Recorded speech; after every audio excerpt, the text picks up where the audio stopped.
Beneath the waters that divide England from France, there runs a passage that no eye can see and no chart can properly show, a tunnel longer than 50 kilometres, bored through chalk and clay far below the floor of a sea that has never once stopped moving above it. For the length of that journey, more than half of it lies beneath open water, where the waves do not pause to consider what has been laid beneath them, and where, in the deepest stretch, the crown of the tunnel sits some 45 metres under the surface of the channel, sealed away from the tides by a skin of rock and concrete, and by the patient calculation of engineers who could not see what they were building until it was already built. It is a strange thing to hold in the mind that two nations which had faced each other across water for thousands of years, each shaped by that water, each defended by it, each made separate and safe and lonely by it in turn, could one day be joined by solid ground where no ground had ever been. This is the story of how that joining came to be, not through conquest or treaty alone, but through drilling, through boring machines the length of small streets, through years of work carried out in darkness far below the reach of daylight, and through a rivalry and partnership between two countries that had spent centuries defining themselves, in part, by the water that kept them apart.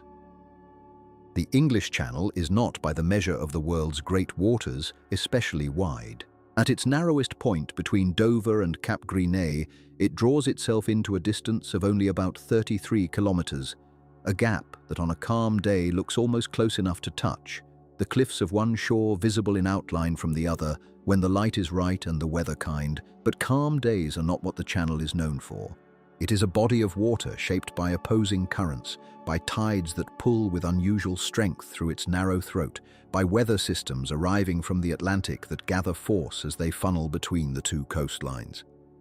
Ships that cross it, even now, are made to respect it. Ships that tried to cross it in earlier centuries under sail without the benefit of engines or forecasts often did not survive the attempt. For the peoples on either shore, the Channel was never simply a stretch of sea to be admired. It was a wall. It kept armies from marching where they might otherwise have marched. It kept diseases from spreading as freely as they spread elsewhere on the continent. It shaped two languages, two systems of law, two ways of thinking about the world, and it did so not through any single dramatic event, but through the slow, accumulating weight of centuries in which the water simply remained where it was, a barrier that required no maintenance because the sea maintained it on its own. And yet, almost as long as the Channel has divided the two coasts, there have been those who dreamed of undoing that division. The impulse to cross what cannot easily be crossed seems to belong to a very old part of the human mind, the same impulse that raised bridges over gorges and cut roads through mountains. And the Channel, for all its danger, was never so wide that it discouraged the imagination entirely. As early as the late 1700s, a French mining engineer by the name of Nicolas de Marest is recorded as having proposed the idea that the Channel might one day be crossed by tunnel rather than by boat, suggesting on the basis of the visible rock at Dover and at Calais that the two coasts shared a common geological history and that a passage beneath the seabed might therefore be more than mere fancy. It was an idea ahead of anything the tools of the age could accomplish, but it planted something that did not entirely disappear. A few decades later, in the early years of the 19th century, a French engineer named Albert Mathieu Favier drew up what is often cited as the first detailed proposal for a tunnel beneath the Channel, imagining a bored passage lit by oil lamps, ventilated through chimneys rising above the surface of the sea on artificial islands, and travelled by horse-drawn carriage. It was a vision built from the materials and imagination of its own time, romantic and impractical in equal measure, and it went nowhere, as so many early proposals did, dismissed by the governments of both nations as fantasy, or worse, as a security risk that no sensible ruler would permit. The 19th century produced more such schemes than most people today would guess. English and French engineers, sometimes working independently and sometimes in loose contact with one another, drew up plans for bridges, for tunnels, for combinations of both, some of them detailed enough to include estimates of ventilation and cost, others little more than sketches on paper meant to provoke discussion rather than construction. In the 1880s, matters advanced further than they ever had before. Companies were formed on both sides of the channel. Test borings were carried out, and short experimental tunnels were actually dug into the chalk beneath the cliffs at Dover and near Sangatte on the French coast, proving, at least in a limited way, that the underlying rock could in fact be worked. But politics intervened, as it so often did with this particular crossing. The British military establishment in particular viewed the prospect of a fixed link to the continent with unease, worried that what could carry passengers and freight might one day carry an invading army, and the project was shelved, not because the rock refused to yield, but because the idea of an unbroken land connection to Europe frightened those who valued the channel precisely for the isolation it provided. The tunnel, in other words, was stopped again and again not by the sea itself, but by the fears of the nations sitting on either side of it. This pattern repeated through much of the 20th century. There were renewed proposals in the years following the First World War, and again after the Second World War, each time drawing serious engineering attention, each time producing feasibility studies and government commissions, and each time eventually faltering, whether from cost, from political hesitation, or from the recurring anxiety that a tunnel might weaken the natural defense that the water had always provided. It is worth pausing on this because it says something quietful and important about the crossing that would eventually be built. The Channel Tunnel, when it finally came, was not simply an engineering achievement. It was the resolution of a very old argument between two nations about whether the sea between them was a problem to be solved or a mercy to be preserved. For nearly 2 centuries, the answer had leaned toward preservation. It would take a particular convergence of circumstance in the later decades of the 20th century for the answer to finally shift. The tunnel that this story follows, the one that was eventually bored, tested and open to the movement of trains beneath the channel, belongs to that later era, the final years of the 1980s and the earliest years of the 1990s, a period shaped by new machinery capable of boring through rock and clay with a precision earlier centuries could not have matched, and shaped also by a changing relationship between Britain and France and between both nations and a wider, more connected Europe.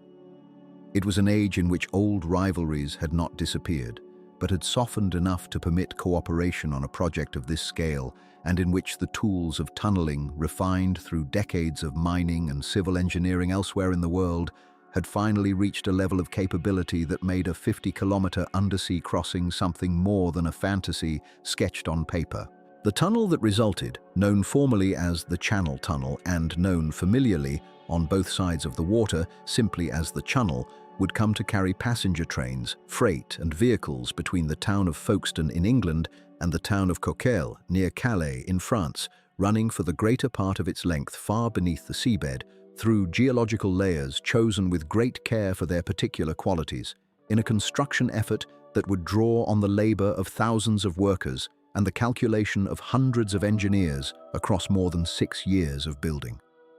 Before any of that could happen, though, the two nations first had to agree that it should happen at all, and that agreement, when it finally came, was neither quick nor entirely comfortable. It emerged from decades of shifting attitudes, competing proposals, and a particular late 20th century mood in which the old fear of invasion had faded and a new appetite for connection, commerce, and speed had begun to take its place.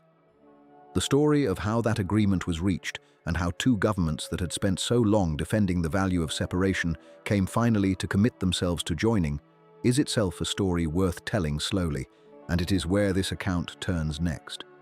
But before moving there, it is worth simply sitting for a moment with the strangeness and the wonder of what would eventually rise, or rather descend, from those long centuries of dreaming. A tunnel bored through the floor of a sea that had spent all of human history keeping two peoples apart.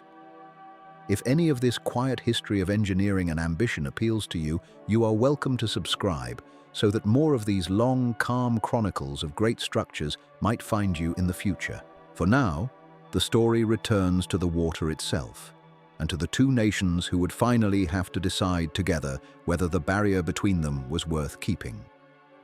The channel between England and France had never been merely a stretch of water. It was a border of temperament as much as geography. a narrow sea that had shaped two nations into believing themselves fundamentally unlike one another, even as trade, marriage, and war carried them back and forth across it for 1,000 years. To speak of tunneling beneath it was never only an engineering question,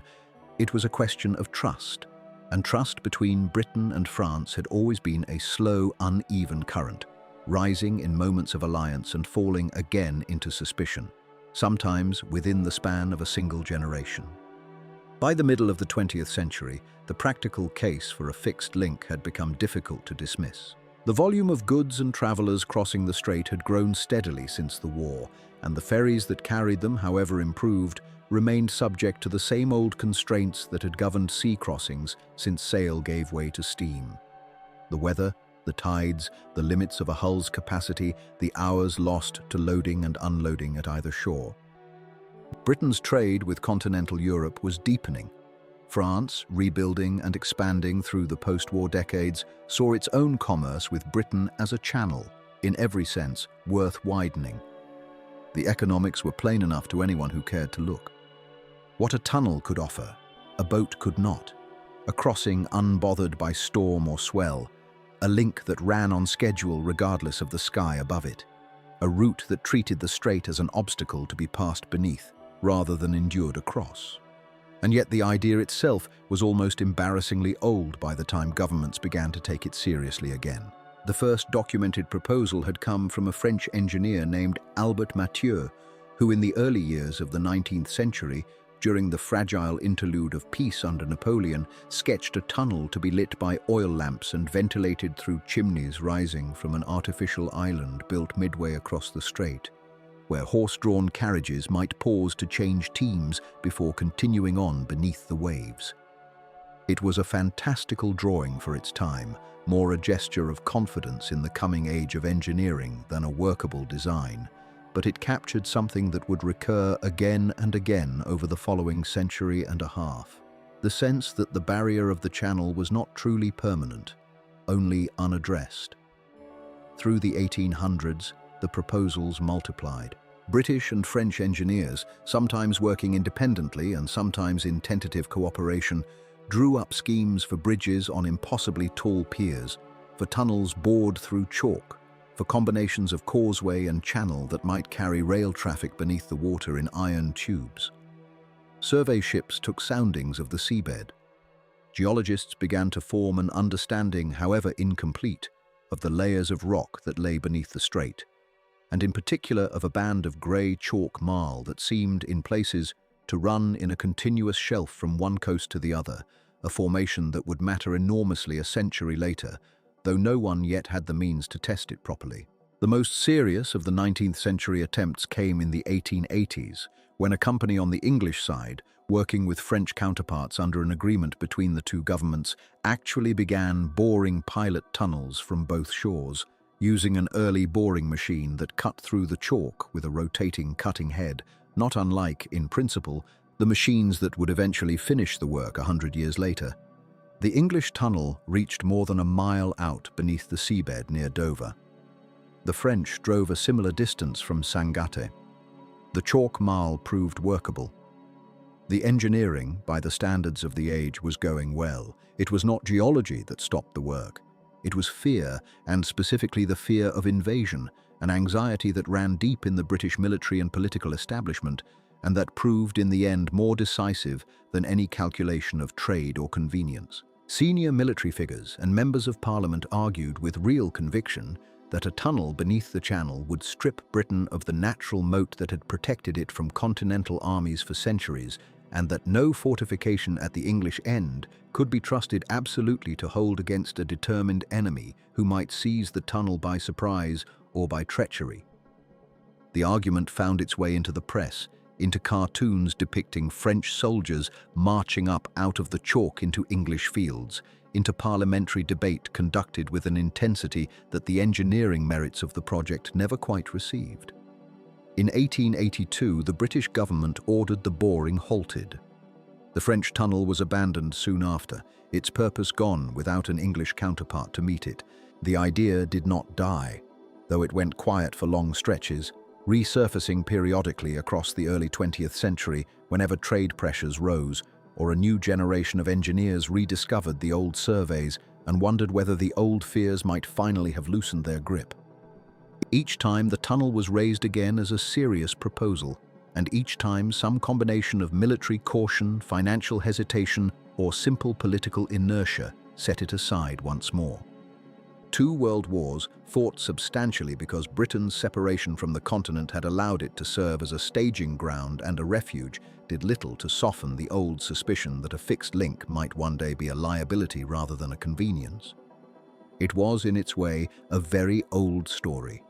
An engineering problem entangled so thoroughly with questions of sovereignty and safety that no amount of technical confidence could resolve it on its own. What finally shifted across the decades following the Second World War was not the geology or the engineering, both of which had been essentially solvable for a very long time, but the wider relationship between the two nations and, more broadly, between the nations of a Europe rebuilding itself into new forms of cooperation. Britain and France, however uneasily, found themselves bound into a slowly deepening set of economic and political ties, formalized eventually through membership in the European Economic Community that made the old fear of a channel breach feel less urgent with each passing year. Modern warfare, in any case, had made the notion of an army marching through a tunnel to invade a fortified island nation feel almost quaint. The threats governments now weighed were of a different character altogether, and the calculus of risk that had doomed the Victorian tunnels no longer applied in quite the same way. By the 1970s, both governments had once again begun exploring the idea formally, commissioning studies, reviving the old surveys, even beginning a fresh round of preliminary excavation on the English side before financial pressures and a change of government in Britain brought that attempt too to a halt in 1975. It was a familiar pattern by then. One more false start in a history full of them, and there was little in the moment to suggest that the next attempt would prove any different. The difference, when it came, arrived through a change not in engineering confidence, but in the willingness of two governments to commit publicly and jointly to the project, and to do so in a form that had rarely, if ever, been attempted at this scale. Financed not by the treasuries of Britain and France, but by private capital, raised on the promise that a tunnel, once built, would earn back its cost through tolls and traffic over decades of use. In 1986, the two governments signed a treaty at Canterbury committing to the construction of a fixed link, and shortly afterward a concession was granted to a consortium that would become known as Eurotunnel, a joint British and French enterprise formed from banks, construction firms, and investors willing to gamble enormous sums on the belief that the crossing could be built without direct government funding and could then sustain itself financially once trains began to run. It was, for its era, an unusual and in some quarters an alarming arrangement. Mega-projects of this scale had traditionally been the province of the state, built with public money and justified as public necessity, their costs absorbed by taxpayers regardless of how the final balance sheet came out. A tunnel financed instead by shareholders, banks and bondholders, with construction firms bound into the ownership structure itself, was a different kind of gamble altogether, one that tied the fortunes of the builders directly to the eventual success of what they were building. Supporters called it a triumph of private enterprise, proof that the age of state monopoly over great infrastructure was passing. Critics, and there were many, called it reckless, warning that no private consortium could realistically absorb the cost overruns that history suggested were almost inevitable in a project of this size and difficulty, and that the eventual burden, one way or another, would fall on someone. The investors, the passengers, or, if the whole enterprise failed, the governments that had sanctioned it in the first place.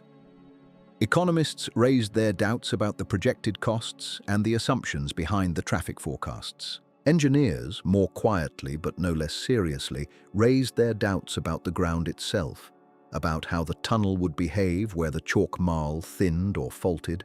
about water pressure at the deepest points beneath the strait, about whether three separate tunnels, bored simultaneously from both coasts and required to meet with extraordinary precision far beneath the seabed, could truly be aligned as the plans demanded. The doubts were not unfounded. They were, in fact, the same doubts that had shadowed every serious attempt at this crossing for 150 years, given new voice by a new generation of skeptics who had inherited, without quite realizing it, the long and unresolved argument between ambition and caution that the channel itself seemed almost designed to provoke. Long before any contract was signed or any machine built, the path beneath the water had to be found, and finding it took the better part of a century, pursued in patient increments by men who understood that the sea above the strait was the least of the obstacles they faced. The greater obstacle lay hidden, folded into rock that no one could see and few could confidently describe. And it was this invisible geography, more than any treaty or financing scheme, that would ultimately decide whether a tunnel beneath the channel was possible at all. The surveys began in earnest in the 1870s, when engineers on both the English and French coasts started lowering boring rods into the seabed, drawing up thin cores of rock and sediment that told, in fragments, the story of what lay beneath the strait. These early soundings were crude by later standards, dependent on hand-cranked winches and the patience of men working from small boats in a stretch of water known for its currents and its temper, but they returned again and again to a curious fact. Beneath the layers of clay and sand and broken rock that made up the upper seabed, there ran a band of stone unlike anything above it,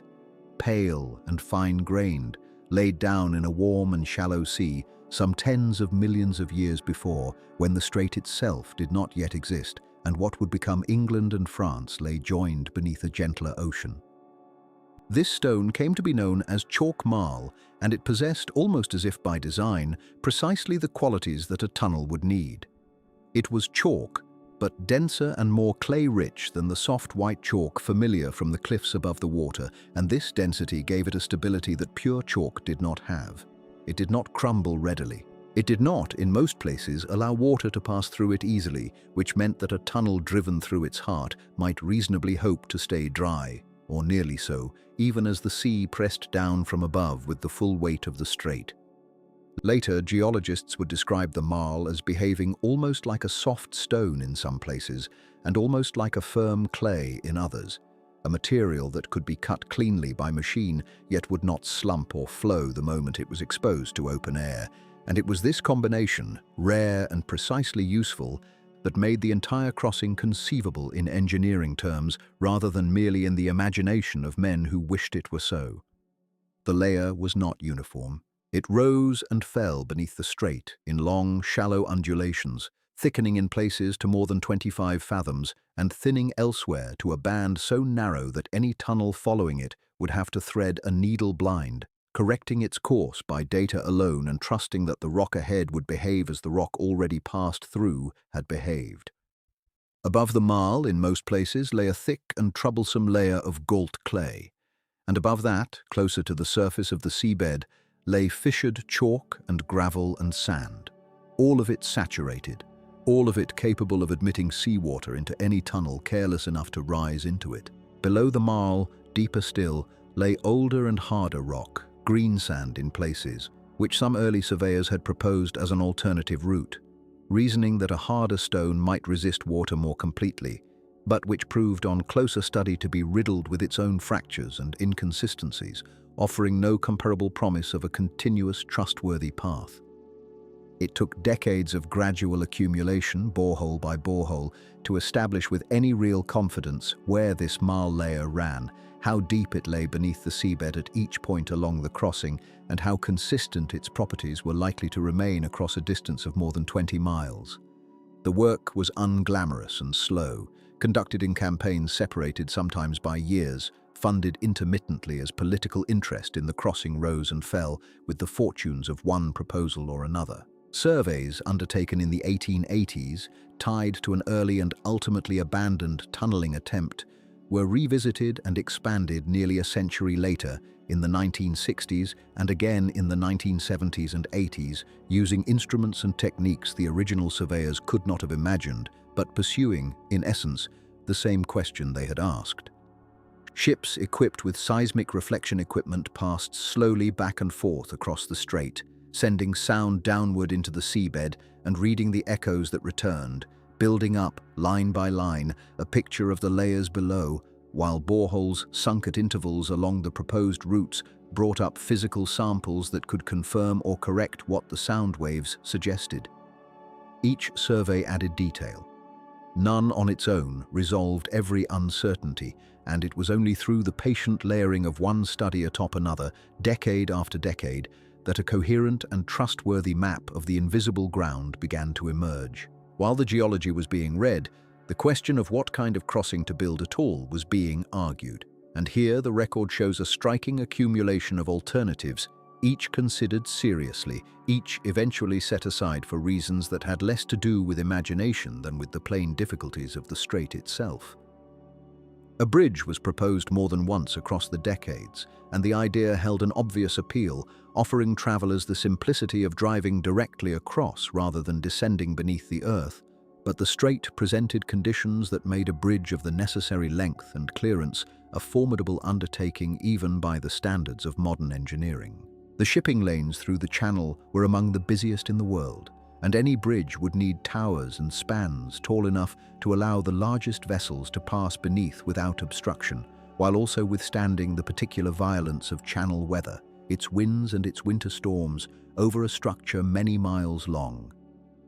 Studies conducted into bridge designs, including ambitious proposals for a combined bridge and tunnel approach, in which ships would pass beneath artificial islands linked by bridges to shorter tunnel sections below the shipping lanes, were examined with genuine care, but the costs and the engineering risks involved in maintaining such a structure against the strait's weather year upon year weighed heavily against them, and none of these proposals advanced past the stage of serious study. Drive-on ferries, the simplest option in some respects, were never seriously entertained as a replacement for a fixed link, since they already existed in the form of the conventional ferry services that had long carried travelers and vehicles across the water, and the entire purpose of the new crossing was to offer something those ferries could not: a crossing unaffected by rough seas, by fog, by the delays and cancellations that came with any voyage across open water. A fixed link, by definition, had to go either over the water or beneath it, and having set aside the bridge, the engineers and planners turned their full attention to the question of what kind of tunnel might serve. Here again there were alternatives to the bored rock tunnel eventually chosen, and the most seriously studied of these was the immersed tube, a method by which prefabricated tunnel sections built on land and then floated into position would be sunk into a trench dredged along the seabed and joined end to form a continuous passage. The method had been used successfully elsewhere, in more sheltered waters, and it offered certain advantages, chiefly that it did not depend on any particular geological layer running consistently beneath the entire crossing. But the channel's own character worked against it. The strait was deep in its central portions, its currents were strong and variable, and dredging a trench of the necessary length and depth across such a distance, then maneuvering enormous tube sections into place and sealing them against a seabed that was neither calm nor uniform, introduced a different order of risk than the one it was meant to avoid, and one that grew more difficult to accept the closer engineers examined the strait's actual conditions rather than its more forgiving imagined ones. It was against this backdrop of considered and discarded alternatives that the case for a bored tunnel through the chalk marl came to feel, to those who had spent years studying the strait, less like the boldest option and more like the only one that matched engineering ambition to the ground's actual character. A tunnel bored through a stable, largely impermeable layer of rock did not require dredging the seabed or interrupting the shipping lanes above. It did not require towers rising into channel gales. It asked instead that the rock itself be trusted, provided its path could be found and held to with sufficient accuracy across the full length of the crossing. And this was precisely the task to which the geologists and engineers who mapped the marl layer had devoted their careful, decades-long attention. Their names appear now mostly in survey reports and technical papers rather than in popular memory, men who spent long seasons aboard survey vessels or bent over borehole logs, correlating one thin core of stone with another taken a mile or two distant, building confidence one data point at a time in a route that no eye would ever see whole until the tunnel itself had been driven through it. Their conclusion, arrived at without haste and confirmed by successive campaigns of investigation across more than a century, was that a path did exist, narrow in places, generous in others, but continuous enough and stable enough to carry a tunnel from one coast to the other provided those who built it were willing to follow the rock as patiently as the geologists had studied it. It was this rock, and not the water lying above it, that would decide whether the crossing could be built at all. The sea itself, vast and restless as it appeared to those who watched it from the cliffs at Dover or Cap Gris-Nez, was in truth the lesser of the two adversaries the builders would face. Water could be measured, its pressures calculated, its tides charted across generations of naval record. The rock beneath it offered no such courtesy. It kept its own history in silence, folded and fractured over tens of millions of years, and it would not yield that history easily to men standing on the surface with drills and paper. The engineers who studied the strait understood, long before any tunnel was driven, that the true contest lay not with the channel itself, but with what lay beneath its floor, a bed of chalk marl, laid down in a warm and shallow sea long before there were shores to speak of, compressed since into a material that was neither soft clay nor hard stone, but something between the two, workable and forgiving in most places, unpredictable in others. Chalk of this kind could be cut cleanly, could hold a tunnel's shape without extensive lining, could resist the slow seep of water far better than the chalks and sands that lay above and below it. It was, in the right conditions, close to an ideal medium for boring. But it was not uniform, and it was not without wounds of its own. Scattered through the marl, in patterns no survey could fully anticipate, lay fissures, old cracks in the rock, some hairline, some wide enough to swallow a boring tool whole, through which water under pressure could find its way into any cavity men might carve nearby. There were fault lines too, places where the layered rock had shifted against itself over geological ages, leaving seams of crushed and broken material that offered none of the strength of the marl around them. A tunnel that struck such a seam without warning might find itself suddenly boring through rubble rather than stone, with the sea's full weight pressing down from above and no way to know, until the water came, how far the weakness extended.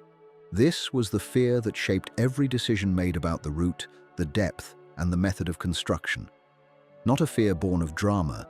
but a quiet, working fear, the kind that sits permanently at the edge of an engineer's calculations. Flooding beneath the strait would not resemble flooding in an ordinary excavation. There would be no simple retreat to open ground, no ready escape to the surface. A breach far out beneath the seabed would place kilometres of flooded passage between the workers and safety, with the collapse potentially spreading along a working face before pumps or barriers could respond.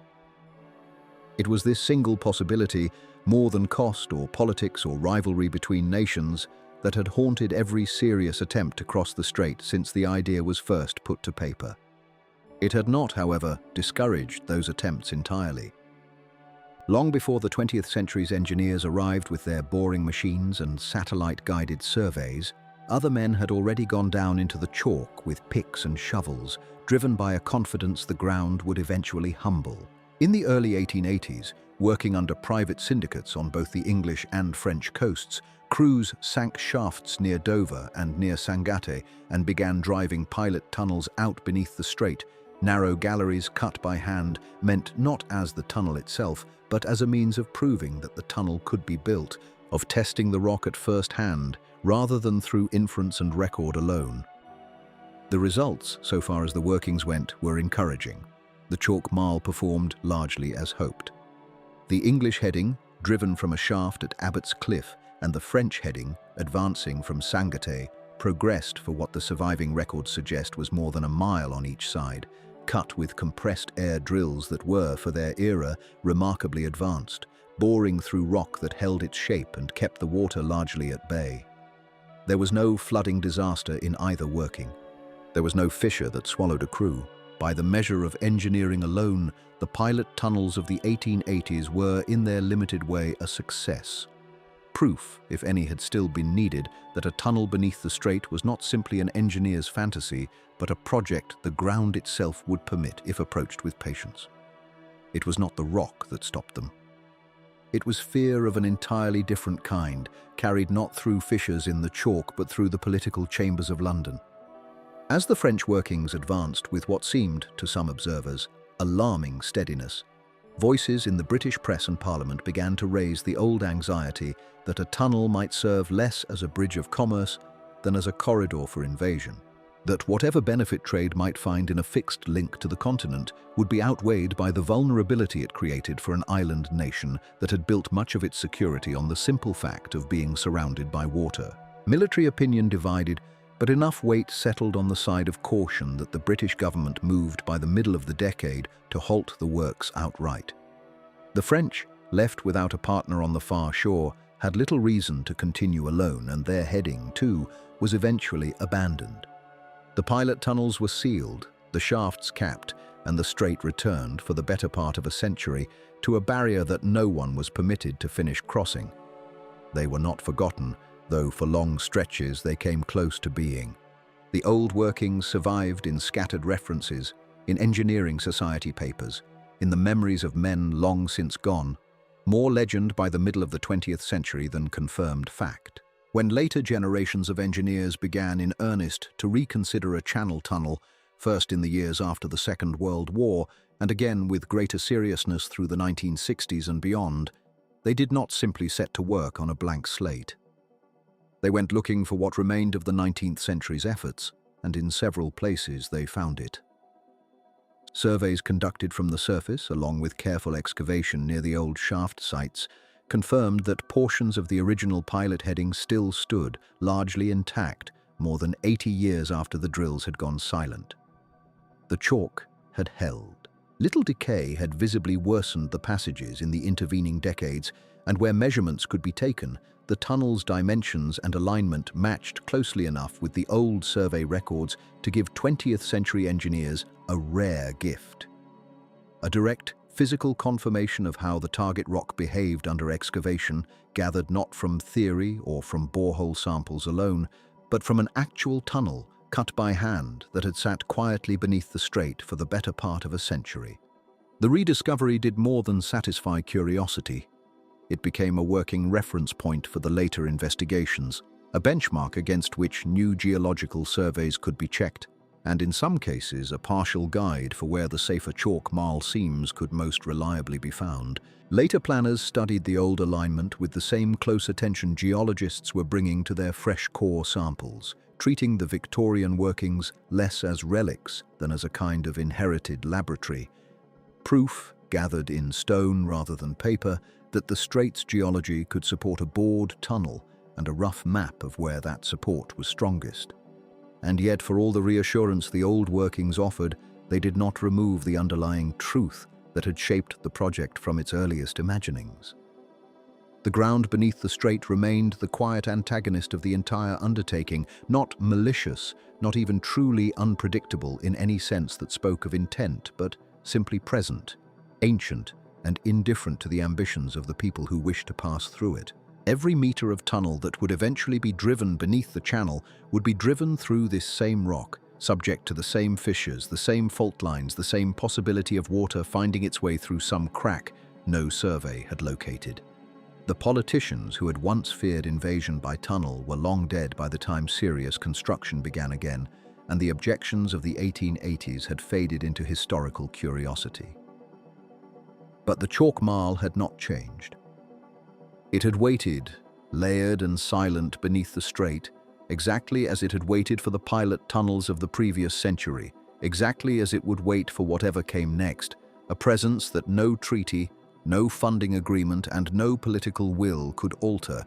and that would, in the end, have as much say in how the tunnel was built as any engineer standing above it with a drawing in hand. The design that finally emerged from the studies of the 1970s and the negotiations of the 1980s was not, in the end, a single tunnel at all, but three, laid side by side beneath the strait, like three parallel threads drawn through the same needle of rock. Two of these were the running tunnels, each large enough to carry a single line of railway track, each built to send trains in one direction only, so that the traffic beneath the sea would move as two great currents flowing past each other, rather than as one crowded channel attempting to hold both directions at once. Between them, smaller and quieter, ran the service tunnel. A conduit not for trains but for air, for access, for the machinery of ventilation, and for the slow human business of maintenance that any structure of this scale would require for as long as it stood. It was, when drawn on paper, A design of a certain plainness. 3 tubes, aligned, running from one coast to the other, and yet within that plainness sat decades of argument, calculation, and revision, each line on the drawing representing some earlier failure or fear that the engineers of this generation had chosen carefully not to repeat. The logic of the arrangement, once explained, had the particular satisfaction of a problem solved by symmetry rather than by force. A single large tunnel, wide enough to carry both directions of traffic side by side, had been considered and set aside, partly because such a bore would have been harder to ventilate, and partly because a single tunnel offered no redundancy. If it failed or flooded or filled with smoke, there was nowhere else for the trains or the passengers to go. 2 separate tunnels solved the redundancy problem well enough on their own, each a self-contained path from shore to shore,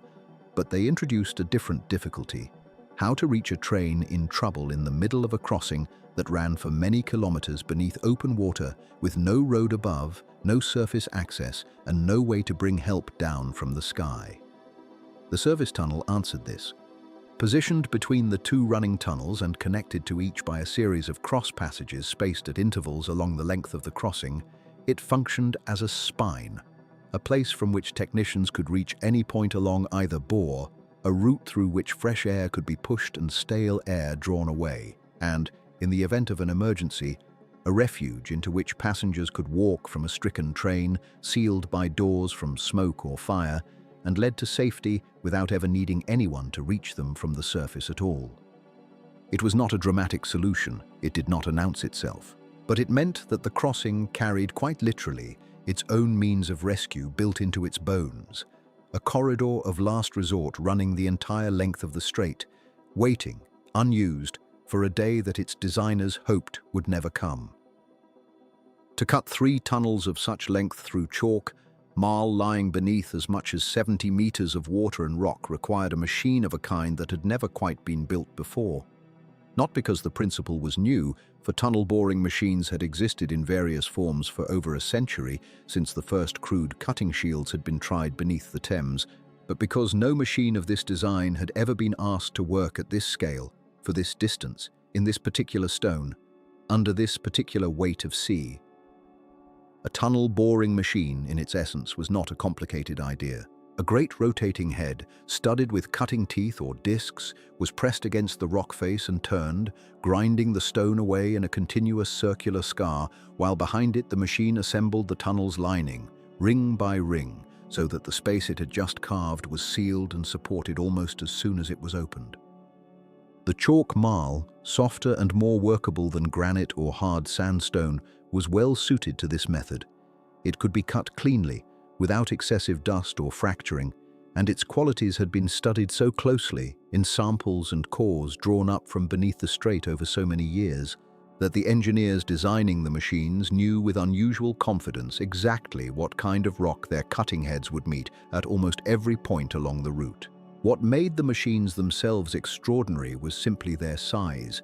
cutting heads measuring more than 8 meters across, mounted on machines that, including the trailing equipment needed to remove excavated rock and erect the tunnel lining, stretched for hundreds of meters behind the cutting face, so that each one resembled less a single machine than a slow, mechanical train of its own, crawling forward through the dark at a pace measured in meters per day, leaving finished tunnel in its wake like a wake left behind a very patient ship.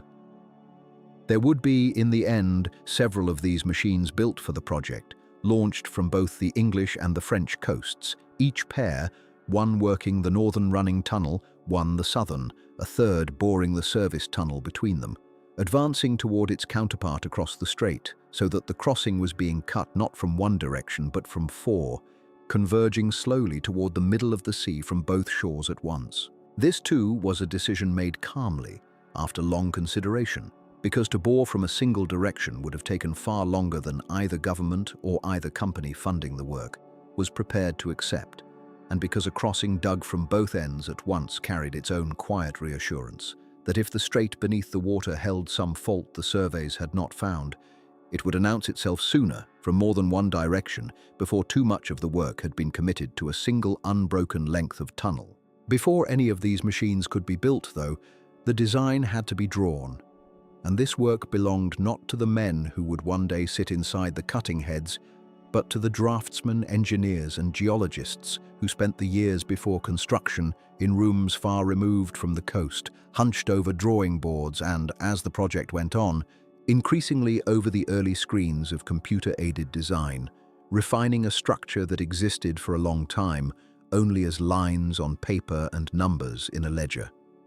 The tolerances demanded of this drawing were not the tolerances of an ordinary building. A tunnel driven from the English shore and a tunnel driven from the French shore, approaching one another through more than 30 kilometers of rock beneath the sea, had to meet, not approximately, not somewhere in the general vicinity of each other, but precisely within a margin of error measured in millimeters, so that the rings of concrete laid down by machines advancing from opposite directions would align into a single continuous bore rather than two tunnels passing each other in the dark. To achieve this required calculations of an almost obsessive fineness. The curvature of the Earth itself had to be accounted for across a distance where it was no longer negligible.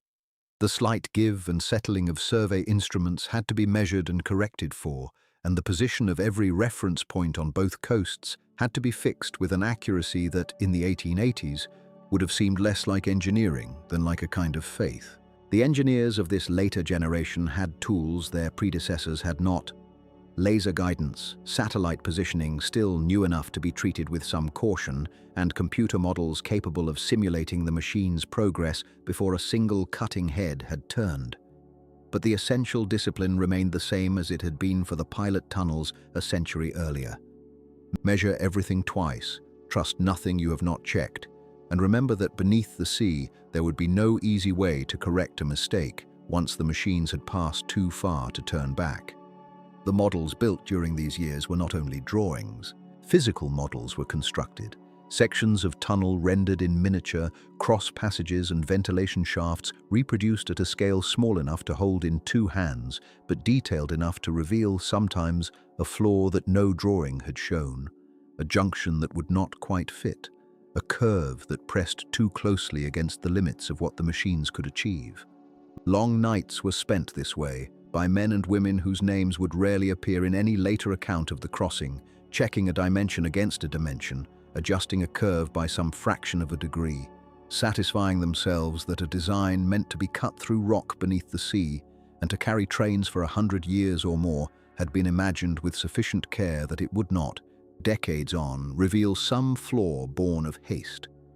There was in this work none of the drama that would later attach itself to the boring machines themselves, none of the visible ambition of steel cutting through chalk. There was only the quiet, unglamorous labor of getting the numbers right over and over until the design could be trusted to hold, not for a season, not for the length of a single contract, but for a span of time long enough that the engineers doing the drafting understood, without needing to say so aloud, that they were unlikely to live to see whether their calculations had been correct.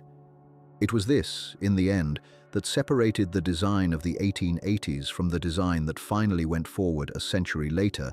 not a difference in courage, for both generations had shown that in their own way, but a difference in patience and in the quiet, unglamorous confidence that if the numbers were right, the rock would hold and the two shores, reaching toward each other through millimeters of tolerance across many kilometers of stone, would one day meet. Before any of that meeting could be tested against the patient discipline of the rock, something had to be built that had never quite existed in this form before.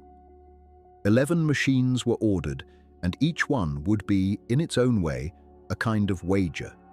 A wager that steel shaped in a factory yard in England or in France could be trusted to behave for years at a stretch, in conditions no engineer on the surface could directly observe.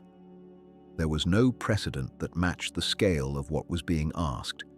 Machines had bored tunnels before, through softer ground and shorter distances, but nothing had yet been asked to do what these 11 were about to attempt. To cut through chalk marl beneath the floor of a strait, to do so continuously for years, to carry behind them the entire apparatus of their own survival, and to arrive, at the end of that long, dark labor, within a hair's breadth of a partner machine advancing from the opposite shore. The engineers who specified these machines spoke of them in the drawings and reports that survive, with a vocabulary that tried to hold scale and precision in the same sentence, which is not an easy thing to do. A cutting head measured wider than many buildings are broad would rotate at the front of each machine, studded with picks and discs suited to the particular ground it was to meet, grinding forward at a pace that from any distance would have looked like stillness, and only up close, only in the accumulation of spoil behind it, would betray the fact that it was moving at all.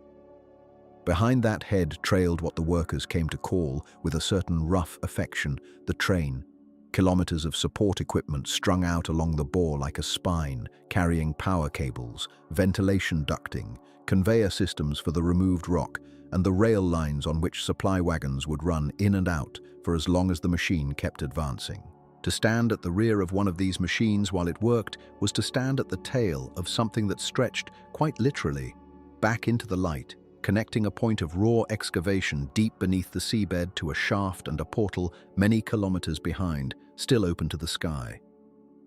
Not all 11 machines were alike, and this was itself a lesson the ground had already taught the engineers before a single blade turned. The strait beneath which they would work was not one material, but several, laid down across different geological ages and compressed into different characters of stone. Nearer the shores, where the tunnels would first descend and later rise again toward the portals at Folkestone and near Calais,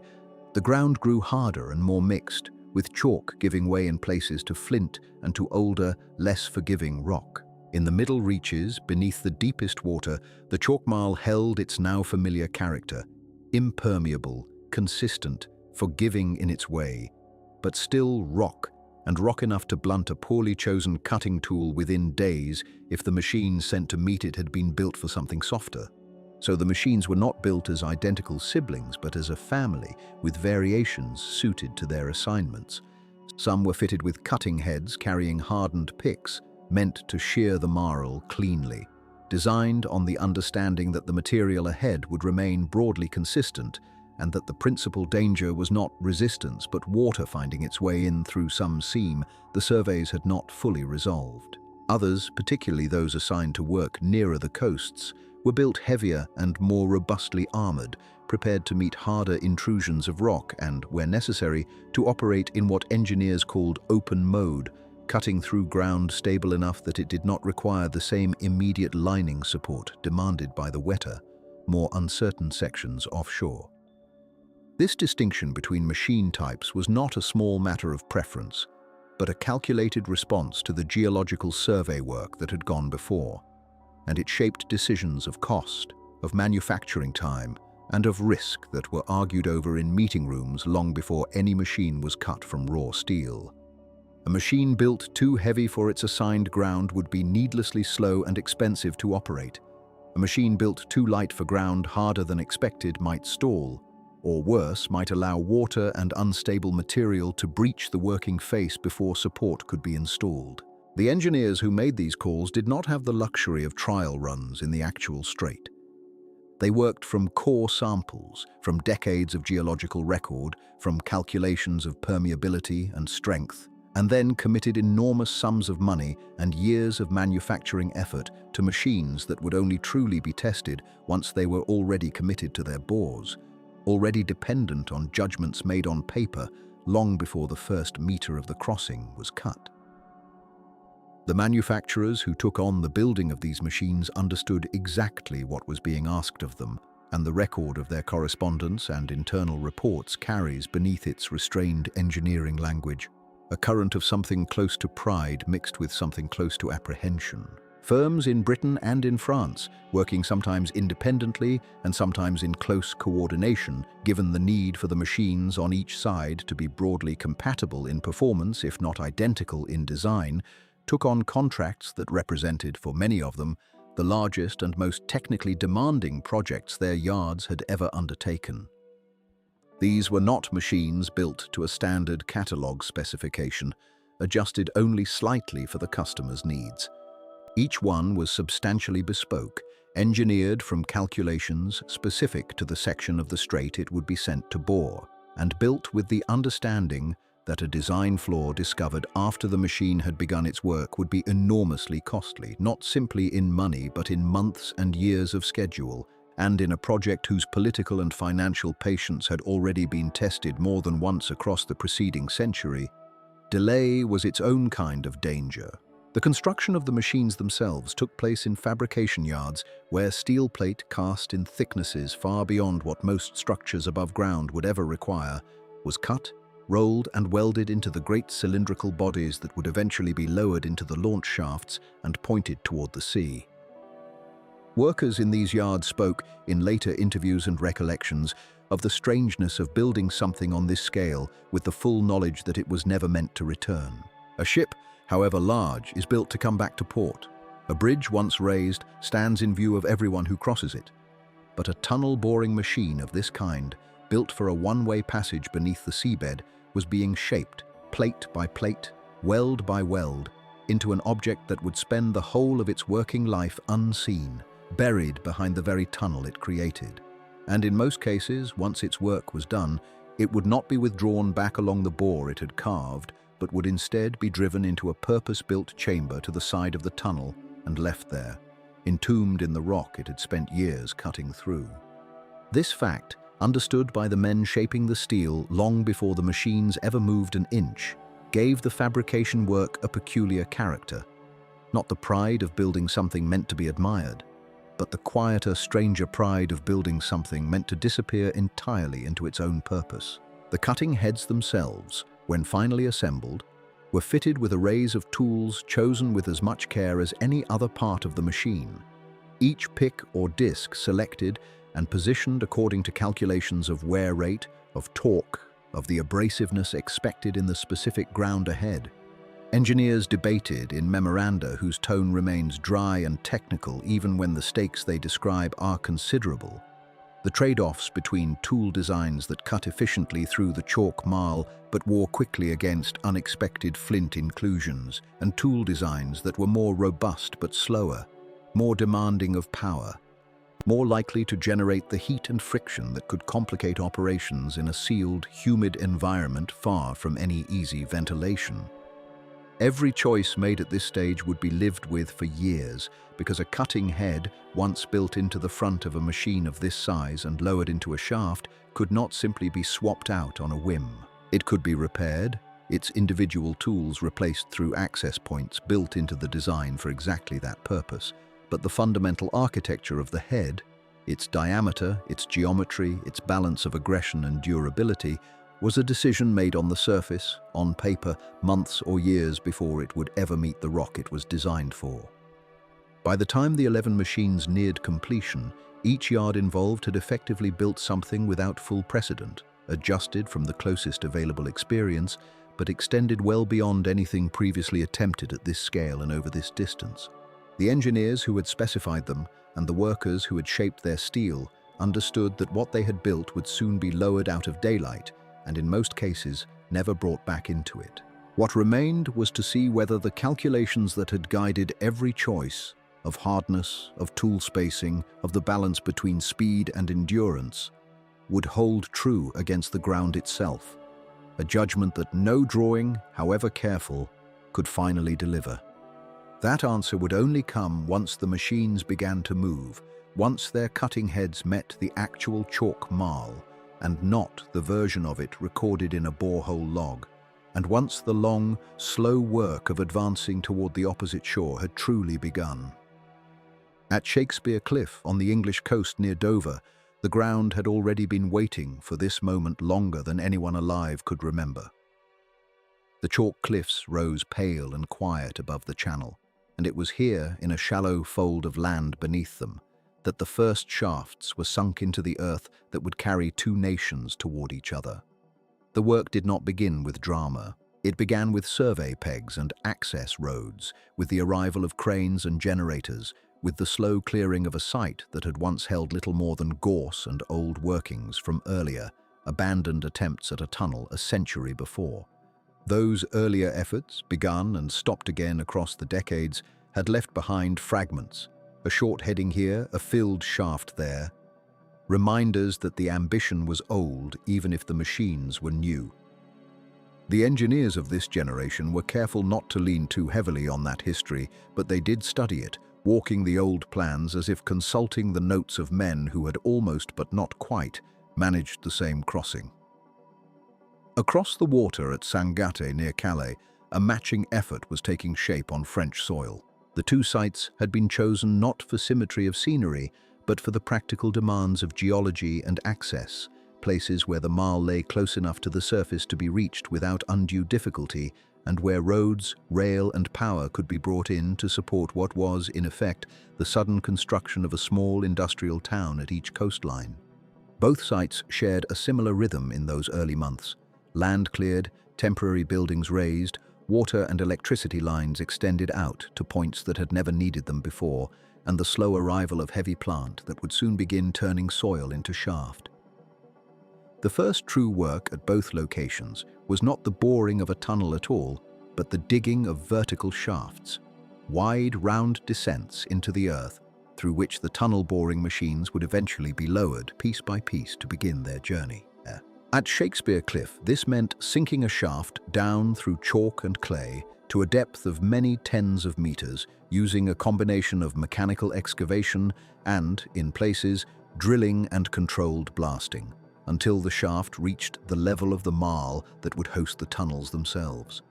The walls of the shaft were lined as the digging proceeded, ring by ring, with concrete segments bolted into place to hold back the surrounding ground and keep the growing hole stable as it deepened.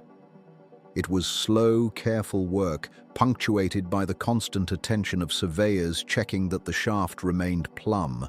that it was not drifting from vertical as it sank, because even a small deviation at this depth would translate into a much larger error at the base, where everything that followed would depend on precision. At the bottom of each shaft, once it had reached its planned depth, crews began excavating outward to form what came to be called the underground chambers, wide vaulted spaces cut into the marl that would serve as the launching chambers for the boring machines. These were not simple rooms. They had to be large enough to receive machines that were, in places, longer than a football pitch and heavier than many ships, delivered down the shaft in sections and reassembled underground, bolt by bolt, cutter by cutter, in the enclosed dark of a chamber lit only by temporary lighting rigs and the sparks of welding torches. The chambers also had to accommodate the launching structures, the thrust frames and reaction walls against which the machines would push as they began their first meters of advance, along with space for the conveyor systems, the ventilation ducting and the growing tangle of services that any underground worksite required merely to keep men breathing, machines cooled and material moving. It was during this period that the workforce on both coasts began to swell from hundreds into thousands.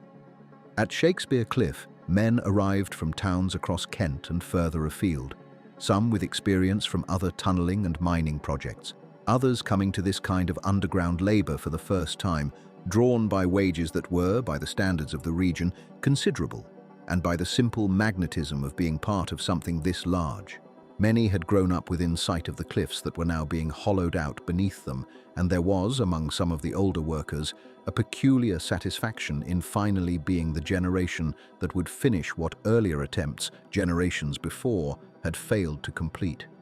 At Sangatte, a similar gathering took place, drawing labour from across northern France, supplemented by contractors and specialists brought in for their experience with the particular demands of tunnelling through marl and chalk.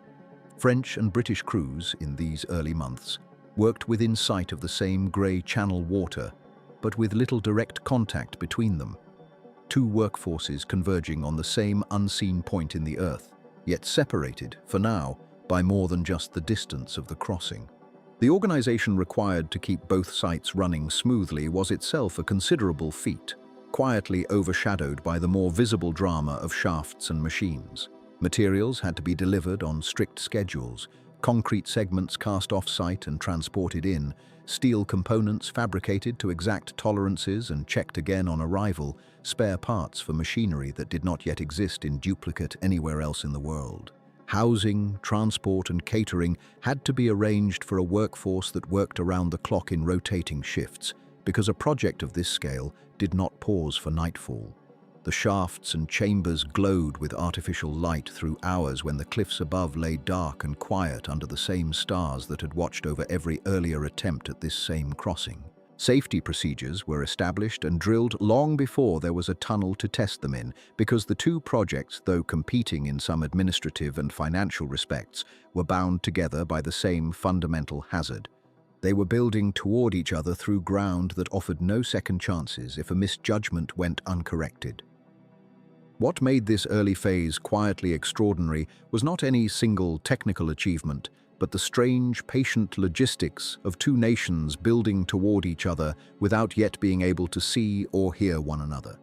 There was, at this stage, no way to confirm from either coast that the other side was making comparable progress, beyond the reports and updates that passed through management channels, through drawings exchanged, through survey data compared across the channel by telephone and letter, and increasingly by the slow modernization of long-distance communication that the project itself helped to hasten. Each shaft, each chamber, each meter of concrete lining was validated only against calculation and cross-checked survey, a shared trust in mathematics that stood in for the direct sensory confirmation that would not be possible until eventually sound or vibration from the far side began to carry through the rock itself. For now, the two coastlines worked in a kind of choreographed isolation, coordinated by shared engineering standards and a jointly agreed system of reference points, but physically as separate as they had ever been, divided by tens of kilometers of dark water and unknown ground. There was, among the men working at both sites, a quiet and often unspoken anticipation building beneath the practical business of shaft sinking and chamber excavation. Workers on the English side spoke, in the recollections that later surfaced in oral histories and site journals, of an odd sensation that grew as the shafts deepened, a sense of working toward something that was, in the most literal sense, unseen and unheard, yet was known with complete certainty to be underway on the other side of the water. French workers at Sangatte carried a similar awareness, expressed in similar terms. A job that was, for now, entirely self-contained, and yet whose ultimate purpose depended entirely on a matching effort happening simultaneously, invisibly, across the channel. It was a strange kind of solidarity, built not on shared conversation or shared meals, but on shared calculation, shared blueprints, and a shared trust that somewhere beneath the grey water, another set of hands was cutting toward the same invisible point that the surveys had marked out years before. By the time both shafts had reached their planned depths and the underground chambers had been carved wide enough to receive the great machines waiting to be lowered into them, the character of both work sites had changed entirely from the quiet fields and cliffs that had stood there only months before. Shakespeare Cliff and Sangatte had become, in effect, twin industrial settlements perched at the edge of the sea, each humming with generators, each scarred by access roads and stockpiles of segment lining. Each home now to thousands of men whose daily routines had been reorganized entirely around the demands of the ground beneath them. The work above had prepared the way. What remained was the descent, the lowering of the boring machines themselves into the chambers that had been built to receive them piece by piece, through shafts that had taken so long and so much care to sink, so that the true work, the work of advancing meter by meter into the marl toward an unseen meeting point beneath the channel, could finally begin. Below the shafts at Shakespeare Cliff, and beneath the low fields near Sangatte, a different clock began to govern the lives of the men who now worked there, one that owed nothing to the sun. Daylight became a rumor passed between shifts, something recalled at the cage doors before the descent and confirmed again only many hours later, when the men rose blinking into whatever weather happened to be waiting for them. Underground, the boring machines ran through what the timetables called day and night, but no such distinction meant anything within the tunnel itself. A shift was 8 hours, sometimes stretched by circumstance to 9 or 10, and it began and ended in the same unbroken dark, lit only by the machine's own lamps and the small moving pools of light carried by the men themselves. Some spoke afterward of losing the sense of hour and season altogether, of coming up at what they believed was dawn, only to find the light already fading, or rising at what felt like midnight to be told it was noon. The rock did not care what the surface called the time. It simply extended, marl and chalk in patient grey succession, and the machines advanced into it according to their own mechanical rhythm, a rhythm the men learned to live inside rather than against. The pay reflected the nature of the work, and it was, by the standards of the towns nearby, considerable. Tunnellers on the British side could earn several times the wage of an ordinary labourer above ground, a fact that drew men from Wales and the north of England, from mining communities where the pits had closed and the particular skills of underground work suddenly found a new use beneath the channel instead of beneath the coal seams that had trained them. On the French side, similarly, the wages were high enough to draw workers from across the country and from further afield, men who had heard, through the slow word of mouth that travels along a coastline, that there was steady and well-paid work to be had if a man was willing to go under the sea for it. The money was earned. Everyone involved understood that the wage was not simply payment for labour, but payment for risk, for the discomfort of heat and noise and confined space, for the willingness to spend a third of one's life in a passage that grew longer and further from any surface exit with each week that passed. Safety routines were built into the rhythm of the work as thoroughly as the boring itself. Before each shift, men were briefed on the state of the face, on any reported seepage, on the pressure readings taken by the engineers who monitored the ground ahead through probe holes drilled in advance of the cutting head. Gas detection equipment ran constantly, watching for the methane that could gather in pockets within the chalk marl, though the readings on this crossing were generally favourable compared to the coal workings many of the men had known before. Breathing apparatus was kept close at hand, checked and rechecked, more from discipline than expectation of need. Every worker carried a lamp and knew the nearest refuge point, a widened alcove built into the tunnel wall at intervals, where a man could shelter if the unlikely call came to clear the bore. The training was repeated so often that it became instinct rather than instruction, the kind of preparation that a man forgets he is following until the day, if it comes when he needs it. Of all the dangers the men were trained to watch for, water remained the one that never left the mind entirely. The channel lay above them, sometimes by less than 40 metres, an entire sea held back by nothing more than the compacted chalk marl and the skill of those reading it. Probe drilling ahead of the machines was constant and unhurried, boreholes sent forward to test what lay beyond the visible face, so that no metre of ground was cut blind.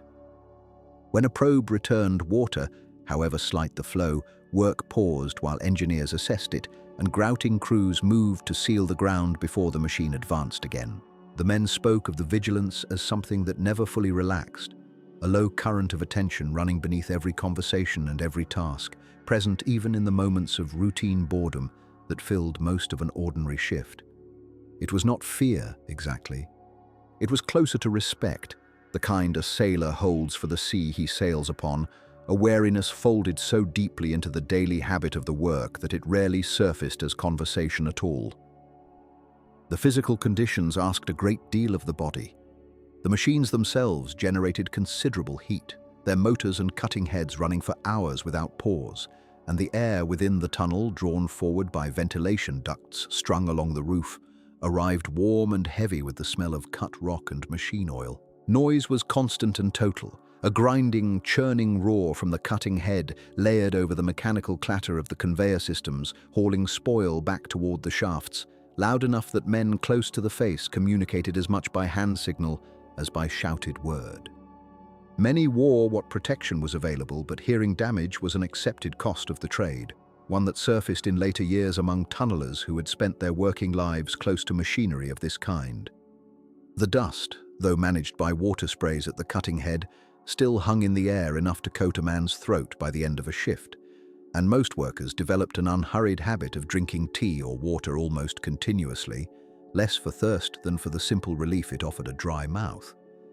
And yet, amid the noise and heat, a human routine took shape, as it always does wherever men gather to labour together for long stretches of time. Meals were taken underground, sometimes at makeshift tables set into the wider chambers near the shaft bottoms, sandwiches and flasks brought down at the start of a shift and men spoke of the peculiar pleasure of a hot drink shared in a space so far removed from any kitchen or canteen.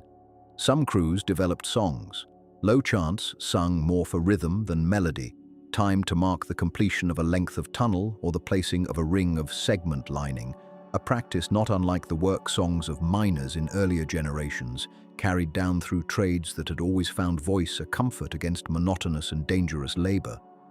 Small superstitions traveled with the men as well, whispered rather than declared, the sort no one fully admitted to believing, yet no one entirely dismissed either. Some tunnelers were said to touch the rock face before a shift began, a private gesture of acknowledgement toward the ground they were about to disturb. Others preferred not to speak of the sea directly while working, calling it simply the water or up there, as though naming it too plainly might draw its attention. Whether such habits reflected genuine belief or simply the accumulated caution of men who spent their days close to unseen danger, the sources do not fully say, though the habits themselves are recorded by those who worked alongside the men who kept them. Certain names surface from the record with more clarity than others, offered here not as the whole of a very large workforce, but as fragments through which something of the larger experience can be glimpsed. Graham Fagg, a tunneler on the British side, later became known for his part in a moment still some distance ahead in this chronicle. But in these years, he was simply one of thousands advancing the bore, a man whose accounts of the daily work, the heat, the noise, the long stretches of ordinary labor, survive in later interviews and have informed much of what is understood about the texture of these years underground.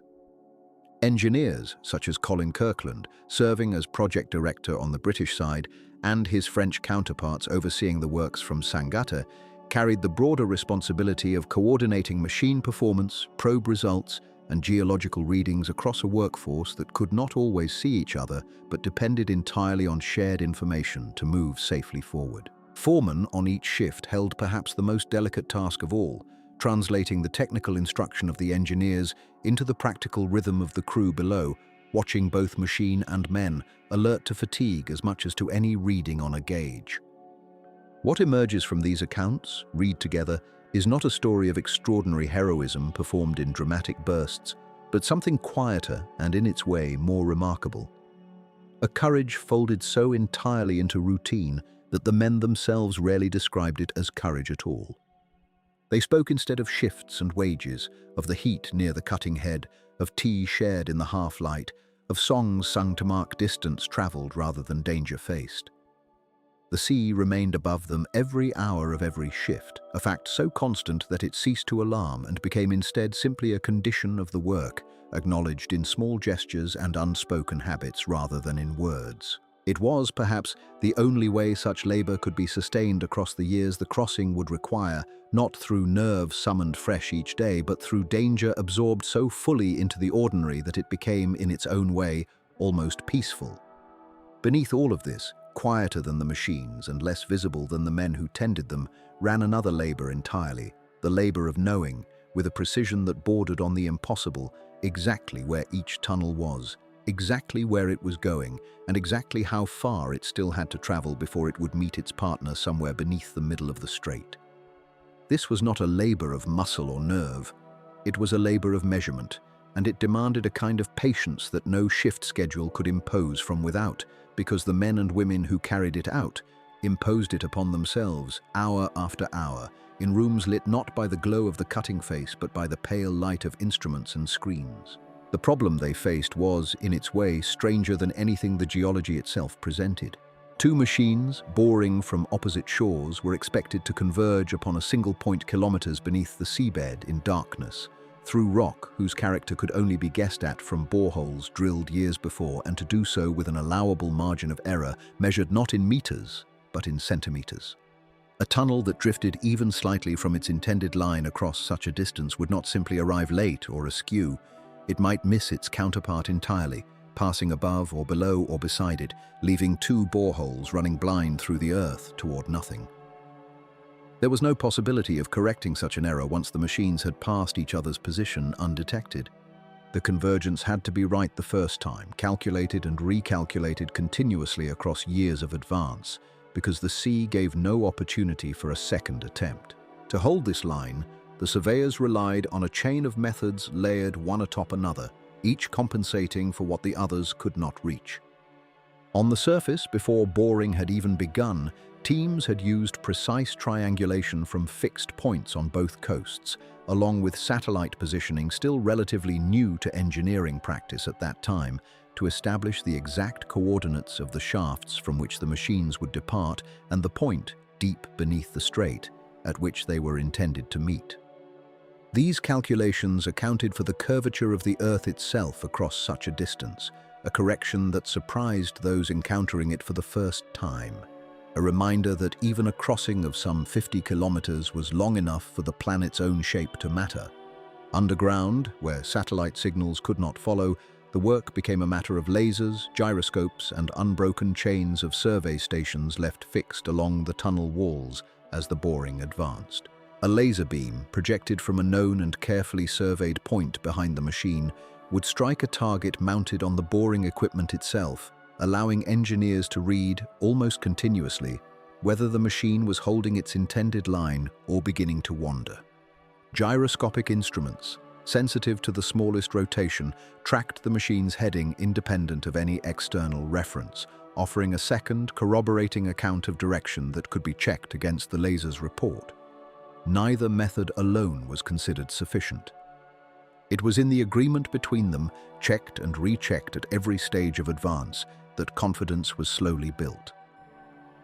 The surveyors who carried out this work were, for the most part, unnamed in the popular memory of the crossing, their labor too quiet and too continuous to gather the kind of attention paid to the machines or the men who drove them. Yet their calculations were, in a very real sense, the thread upon which the entire project hung. Among the geologists and engineers who guided this effort were specialists brought in for their experience with underwater and underground works elsewhere in the world. Men and women who had spent careers learning to read rock through indirect evidence, translating borehole samples and seismic surveys into working assumptions about what lay ahead of the machines before the machines themselves arrived to find out. Their task was to keep updating a picture that could never be complete, adjusting the anticipated geology of the tunnel's path as new information came in from the advancing face, and warning of chalk marl giving way to less favorable ground, or of fissures that might carry water under pressure, sometimes days or weeks before the machine reached the place in question. This was, perhaps, the most quietly demanding part of their work, not the mathematics of position, which, however intricate, could at least be checked and rechecked with confidence, but the interpretation of ground still unseen. The boreholes drilled during the years of preparation had given a broad sense of the strata beneath the strait, the layers of chalk marl considered most favorable, running in a band whose thickness and continuity could not be guaranteed at every point along the route. Between boreholes, sometimes kilometers apart, the geologists were required to infer from patterns established elsewhere what character the rock was likely to hold. It was informed judgment rather than certain knowledge, and every judgment carried consequences. A misreading of the ground ahead might mean a machine advancing into conditions its cutting head was poorly suited to manage, or might mean lost time as reinforcement was ordered where perhaps none had truly been needed. The geologists lived, in effect, in a permanent condition of educated uncertainty, offering their best account of a future the machines would soon make undeniable. The tension in this work rarely showed itself as anything resembling drama. It surfaced instead in the tone of certain meetings, where survey readings were compared against expected positions and small discrepancies discussed with a gravity that might have seemed disproportionate to an outside observer. A deviation of only a few centimeters noticed early and corrected gradually across weeks of advance was manageable, even unremarkable. The same deviation left unaddressed and compounding across months could grow into something that threatened the entire convergence. And so the surveyors watched their instruments with a vigilance that had nothing sudden about it, no alarms, no crises, only the steady accumulation of small corrections, each one small enough to seem almost trivial, each one essential precisely because it was caught while still small. There is a particular kind of patience required for this sort of labor, one distinct from the patience of the miners advancing meter by meter through rock, and distinct too from the patience of men enduring long shifts far from daylight. It is the patience of holding a line that cannot be seen, adjusting constantly against forces that cannot be observed directly, and trusting a chain of instruments and calculations built by others, checked against instruments and calculations of one's own. The surveyors could not watch the machines converge as one might watch two ships approaching one another across open water. They worked instead from proxies, light and rotation, borehole data and seismic inference, building a picture of a meeting they would only fully confirm once it had already happened. It became clear to those who reflected on the project afterward that the true adversary in this part of the work was never any single dramatic hazard, not the risk of flooding nor the danger of collapse, real as both remained. The true adversary was error itself, small, cumulative, patient in its own right, capable of growing unnoticed across months of advance if not continually checked against every available method of verification.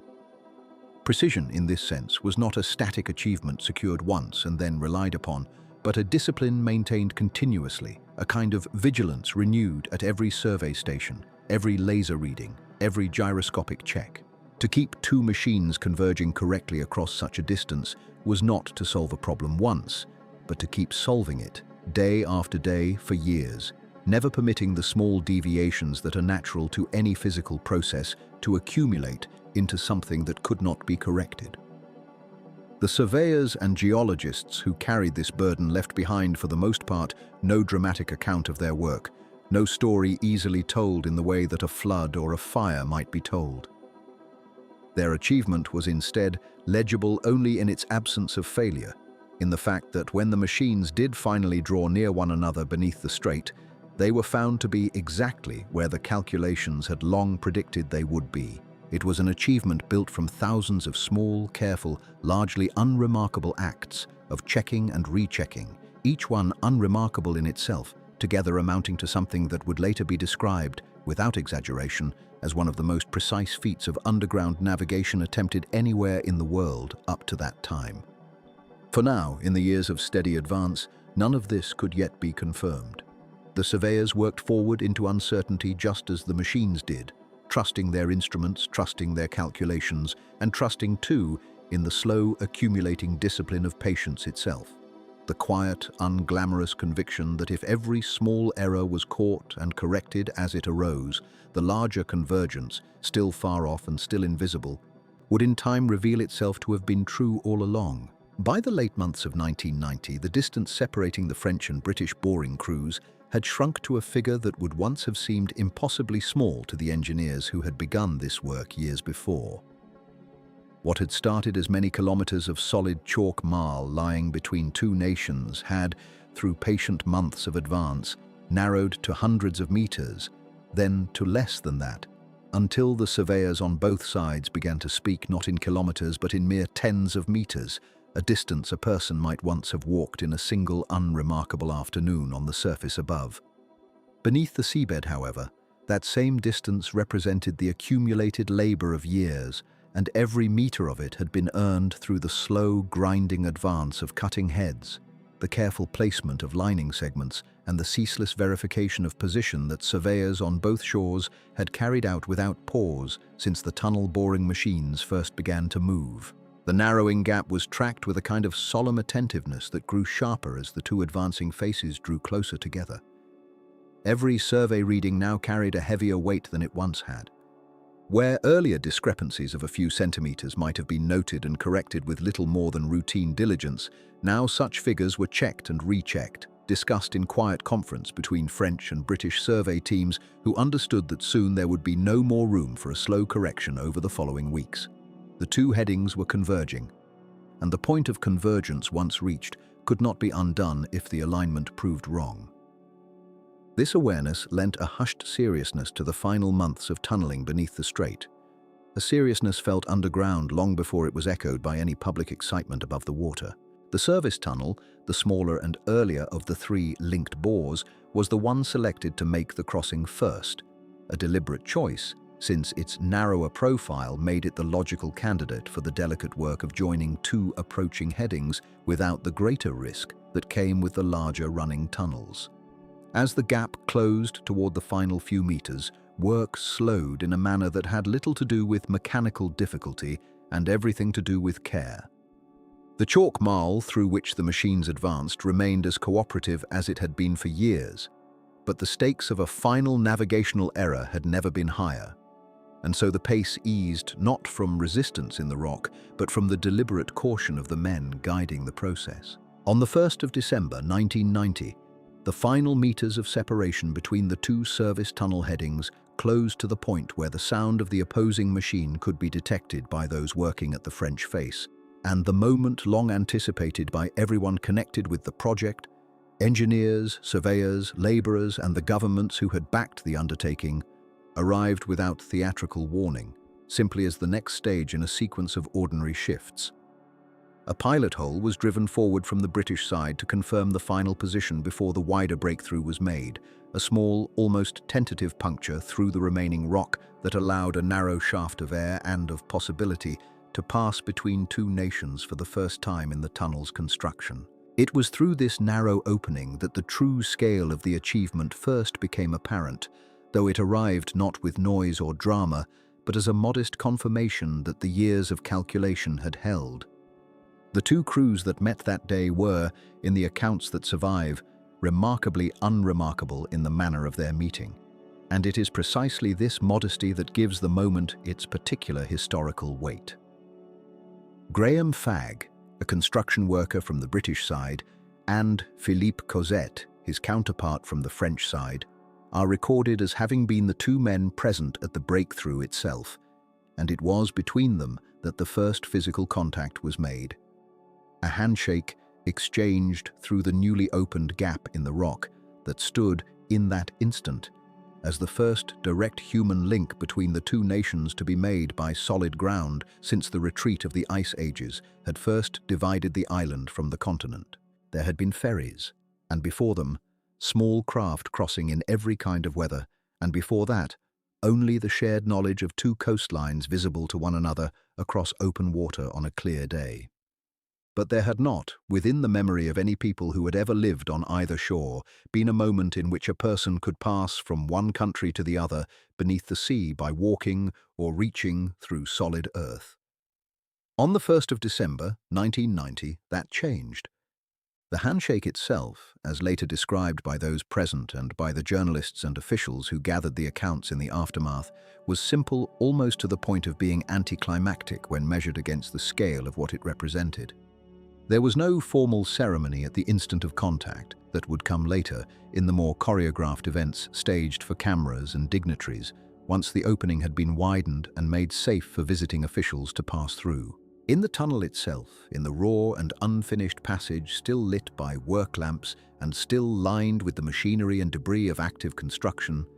the moment belonged first to the workers who had spent years advancing toward it, tunnel ring by tunnel ring, meter by meter, through rock that had shown them no particular favor and asked for no particular reward beyond the steady application of skill and patience. Fagg and Cosette, reaching across the narrow gap that remained between the two headings, joined hands in a gesture so plain that it might have passed between two men meeting on any ordinary street, in any ordinary town, on any ordinary day, and it was precisely this plainness that lent the moment its peculiar dignity. There is a temptation, when recounting a moment of this magnitude, to reach for language of triumph, to imagine flags raised and horns sounded, and speeches delivered on the spot where two nations first touched beneath the sea. But the documented record resists this temptation and offers instead something quieter and in its way more affecting. Two men, streaked with the dust and grime of years of underground labor, extended their hands through a gap in the chalk marl that had taken the combined effort of thousands of workers and untold hours of calculation to bring about, and in that gesture, unremarkable in its physical form, an achievement of extraordinary scale was quietly completed. No orchestra played. No crowd stood witness at the moment of contact itself. The chalk dust settled as it always had, and the work lamps cast their familiar pale light across rock that had, until that instant, kept two nations apart for longer than recorded history could measure. It is worth pausing on this modesty, because it says something true about the nature of the achievement itself.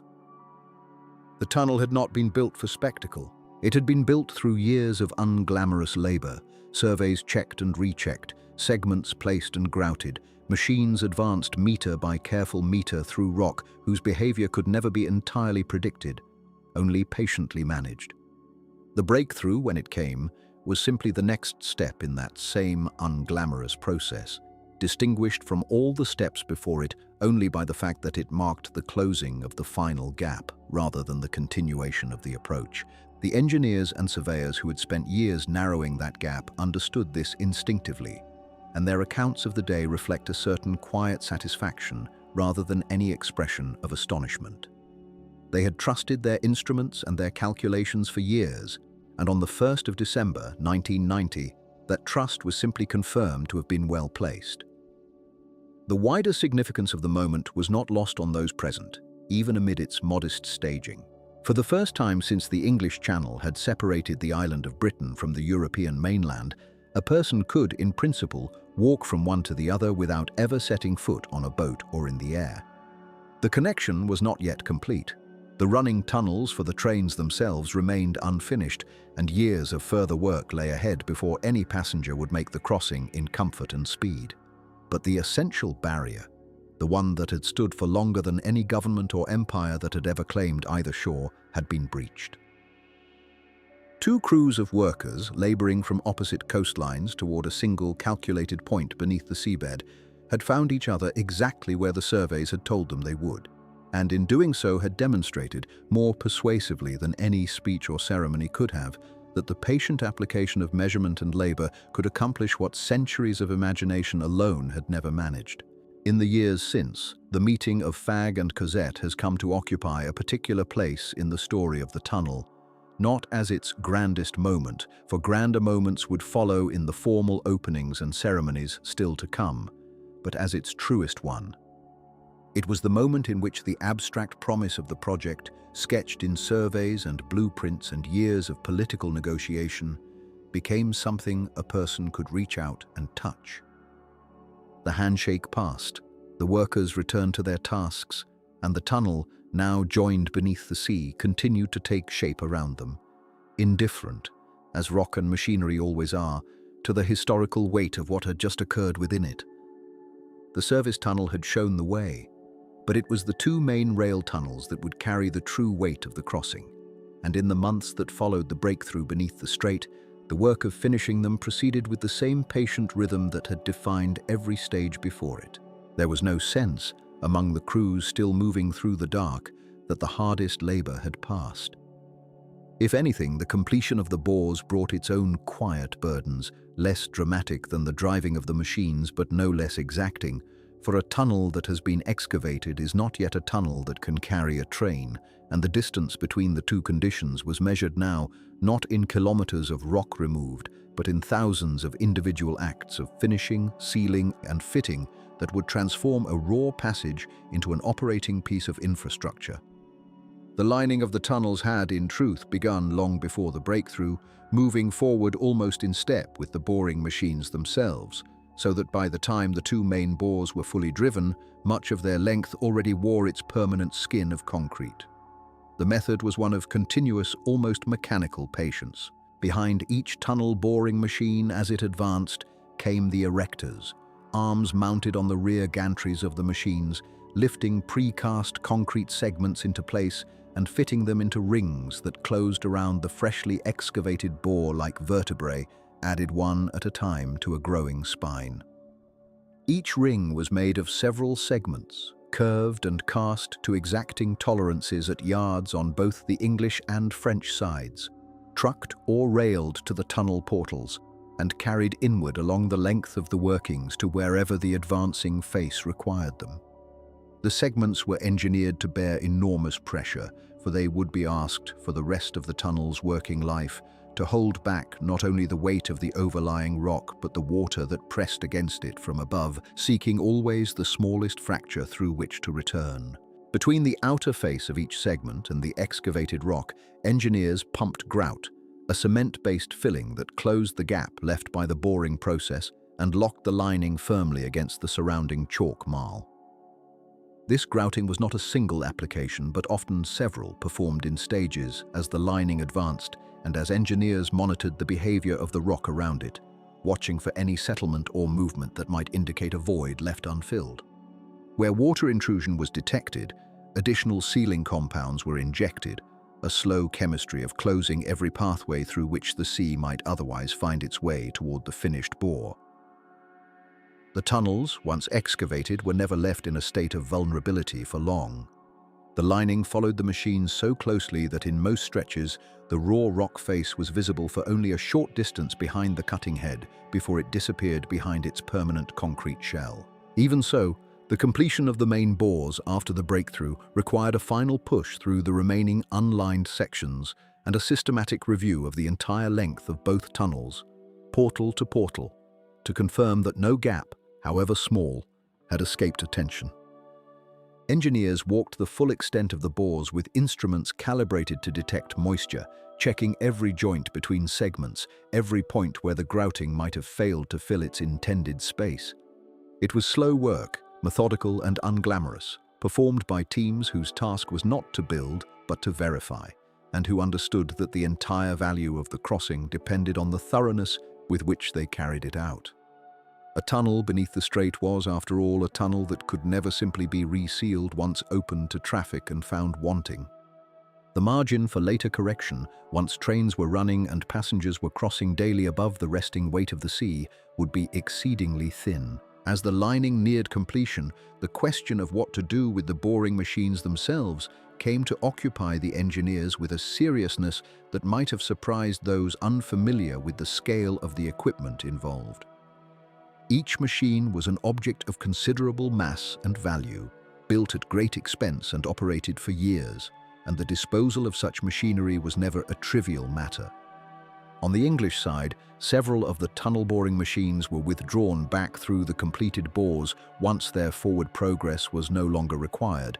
dismantled section by section, and brought to the surface where their components could be assessed for reuse, sale, or scrap. This was possible on the English side because the geometry of the workings allowed a machine that had reached its terminus to be reversed and drawn back along the finished tunnel toward the portal. A slow and careful operation, but a feasible one. On the French side, however, the configuration of the workings and the layout of the undersea crossing point made such a withdrawal impractical for at least one of the machines. Rather than attempt a costly and difficult extraction, engineers made the decision to leave the machine in place. Its forward path diverted downward into the chalk beneath the tunnel's final alignment, where it was driven into a purpose-dug chamber and abandoned there, buried in the rock it had spent years cutting through. This became, in time, one of the more quietly remarkable facts associated with the crossing, that somewhere beneath the strait, sealed within the very geology it had been built to conquer,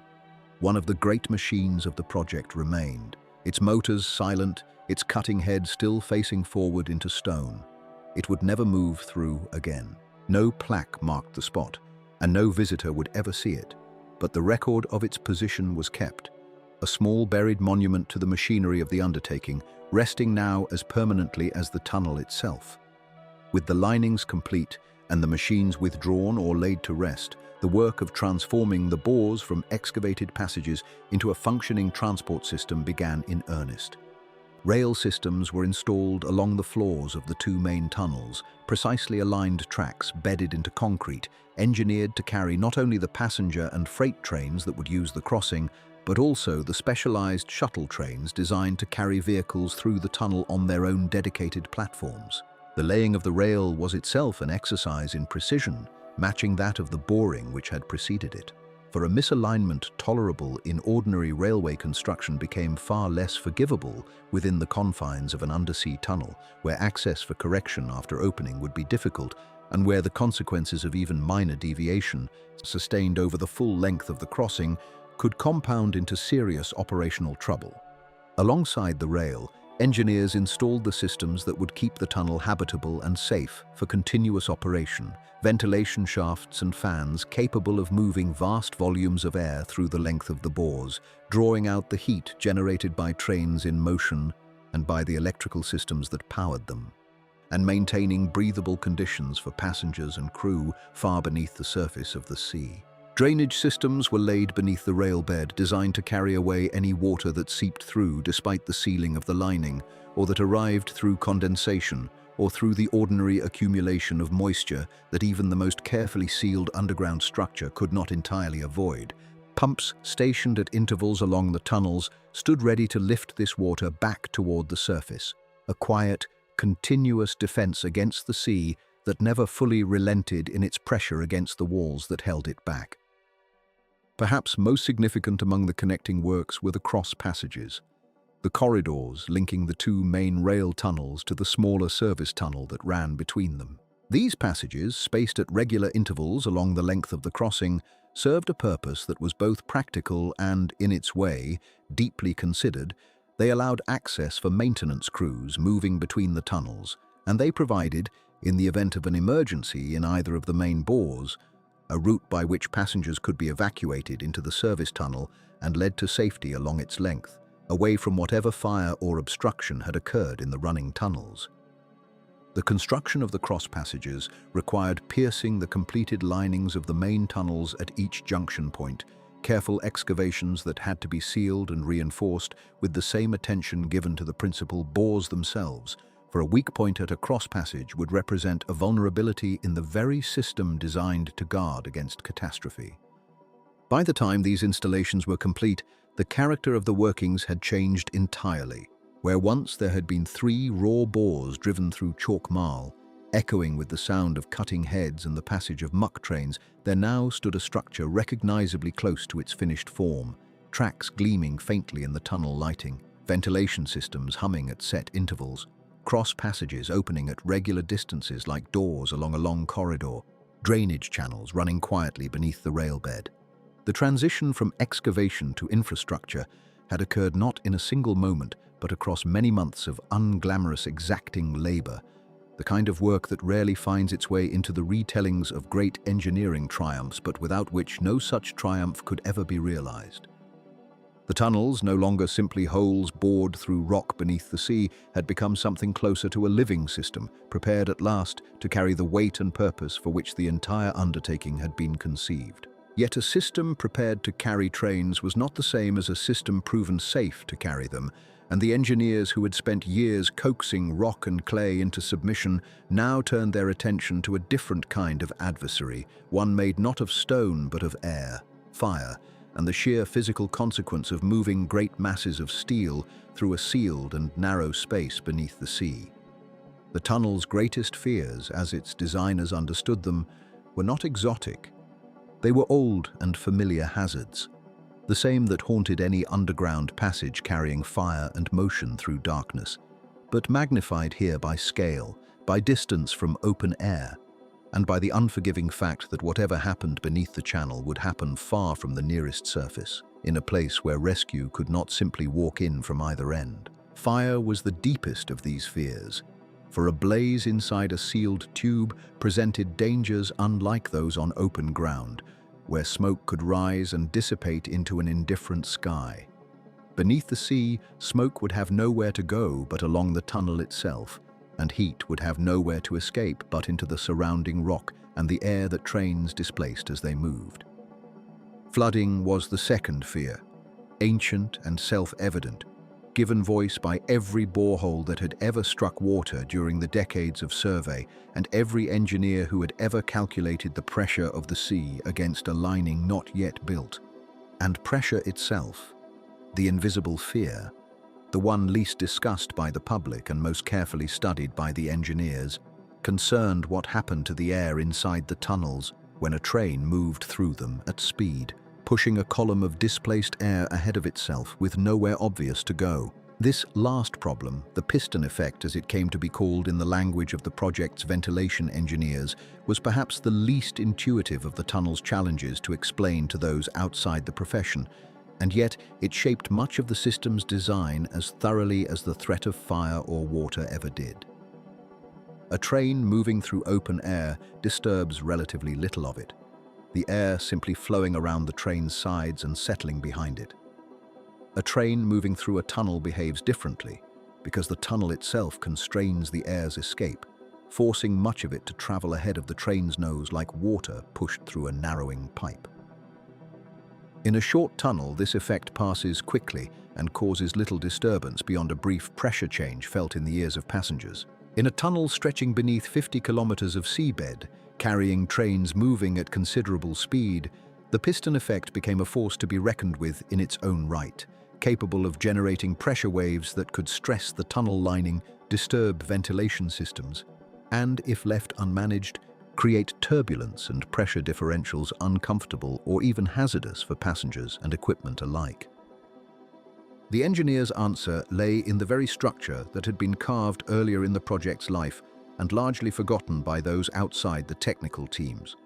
The service tunnel, running between the two rail bores, connected to them at regular intervals by cross passages, each fitted with valves and dampers designed to relieve pressure by allowing displaced air to escape sideways rather than building indefinitely ahead of a moving train. These cross passages, originally conceived chiefly as routes for maintenance access and emergency evacuation, took on a second identity as pressure relief points, part of a ventilation system whose full complexity would only be appreciated once trains began moving through the tunnels in earnest and the theoretical calculations of engineers met the practical churn of air displaced at speed.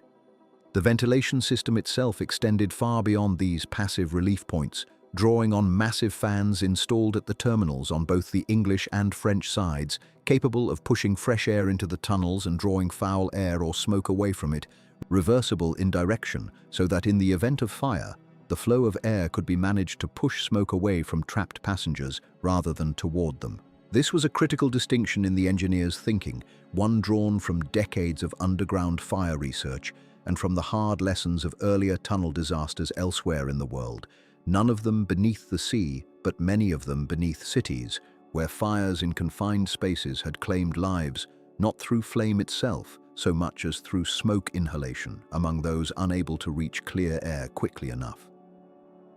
The Channel Tunnel's designers built their fire strategy around this understanding, positioning the service tunnel as a refuge, a space kept at higher air pressure than the rail tunnels themselves, so that, in the event of smoke or fire in either bore, air would flow from the service tunnel into the rail tunnels rather than the reverse, keeping the refuge space clear even as the site of an emergency filled with smoke. Passengers evacuating a stricken train would move through the cross passages into this cleaner air, walking or being guided along the service tunnel toward the nearest terminal, a plan tested repeatedly through simulation and drill long before any train carrying paying passengers ever entered the bores.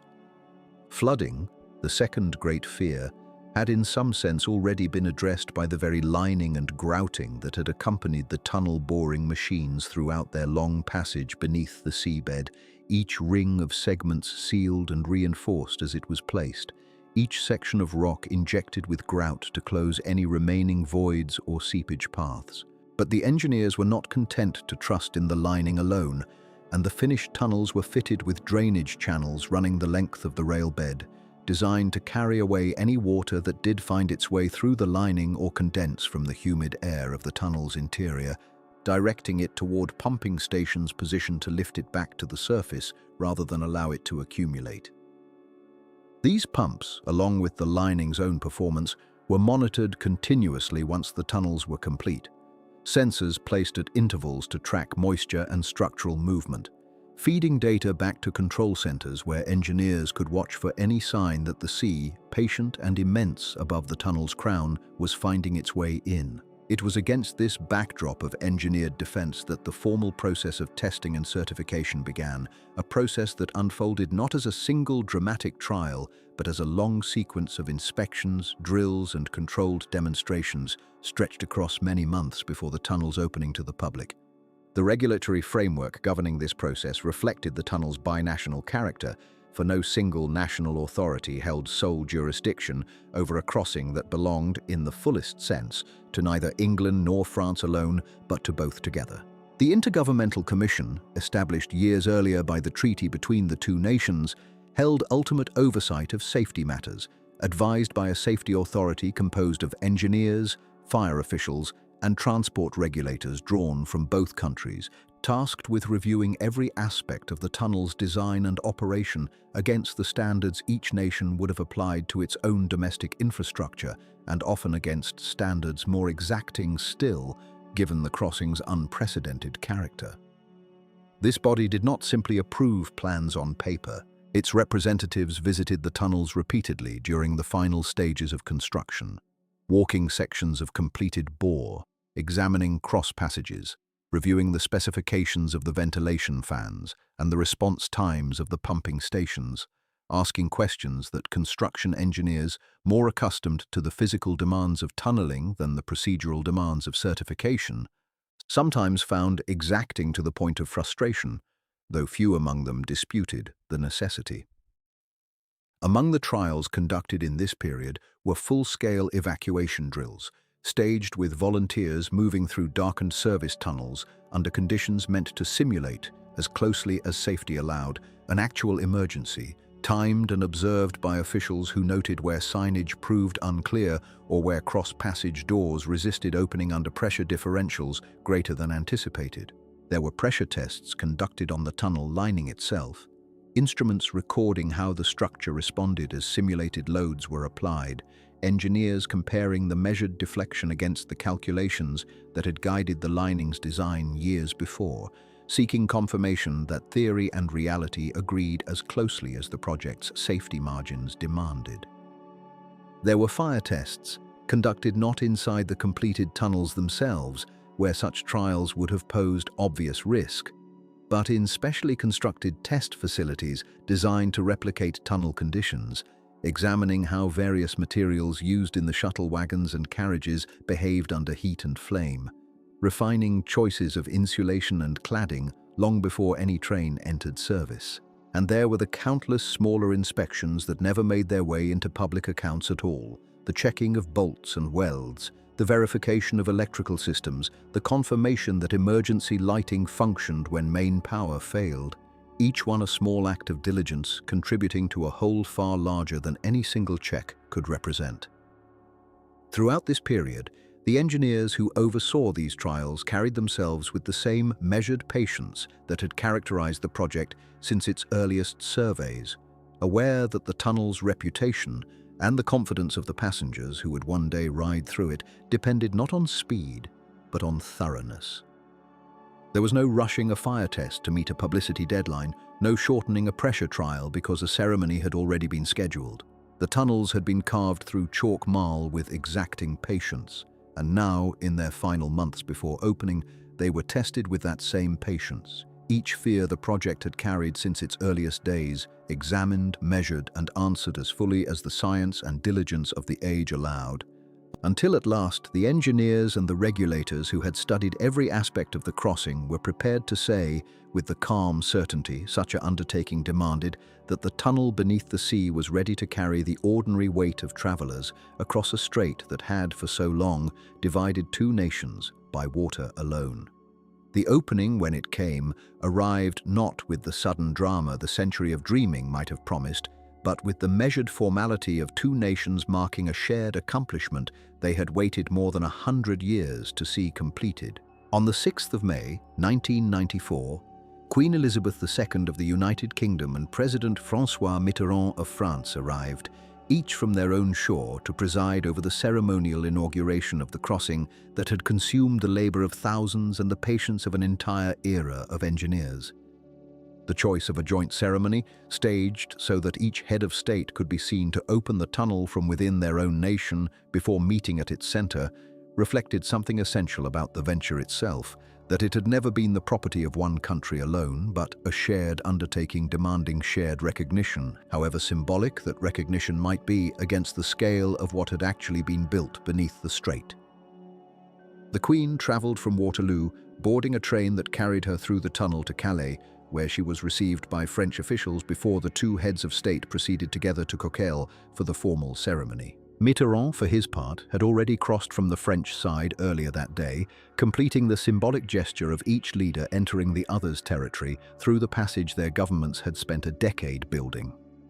The formalities were conducted with the restrained dignity typical of state occasions between the two nations, speeches delivered in both languages, plaques unveiled, and a shared recognition, expressed without excessive embellishment, that what had been accomplished was a triumph not of ceremony, but of sustained technical will.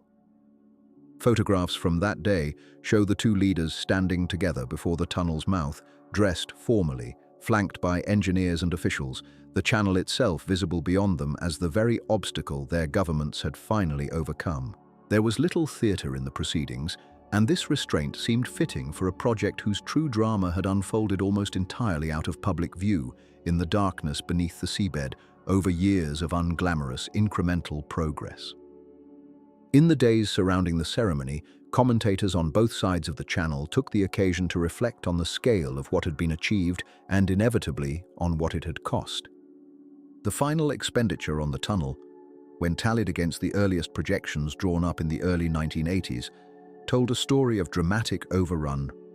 figures that varied depending on how they were calculated, but which consistently showed the finished cost running to roughly twice the original estimate, and in some assessments considerably more, once financing charges and delays were included. The company formed to build and operate the crossing, structured as a private consortium under agreement with both governments, had gone repeatedly back to capital markets during construction to secure additional funding as costs mounted beyond what had been foreseen. Analysts and historians examining the project afterward differed, and continue to differ, on precisely how the overruns should be explained.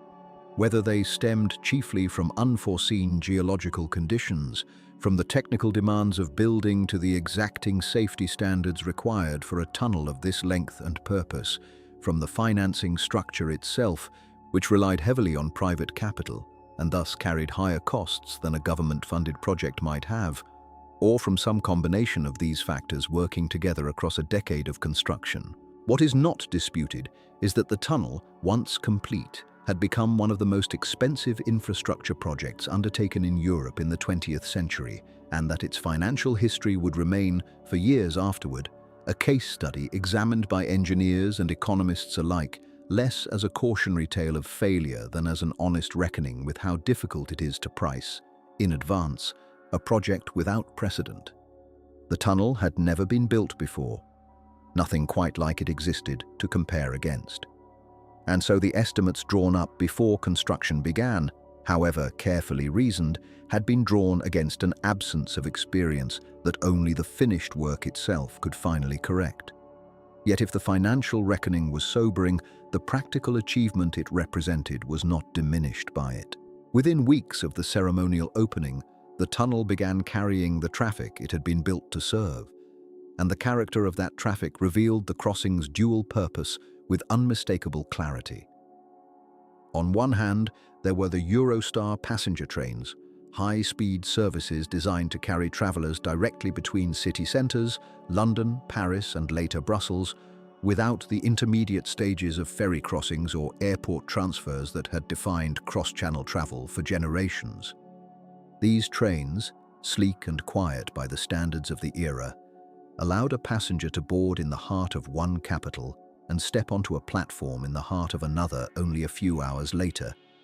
the strait itself passing beneath them in perhaps 20 minutes, felt by most travellers as little more than a brief darkening of the windows and a slight change in the tone of the train's passage through the earth. On the other hand, there were the shuttle services, known eventually under names such as Le Shuttle, designed to carry road vehicles, cars, coaches, and freight lorries loaded onto specially designed rail wagons that ran through the tunnel on a separate schedule from the passenger trains, allowing drivers to remain in or near their vehicles for the short transit rather than disembarking at all.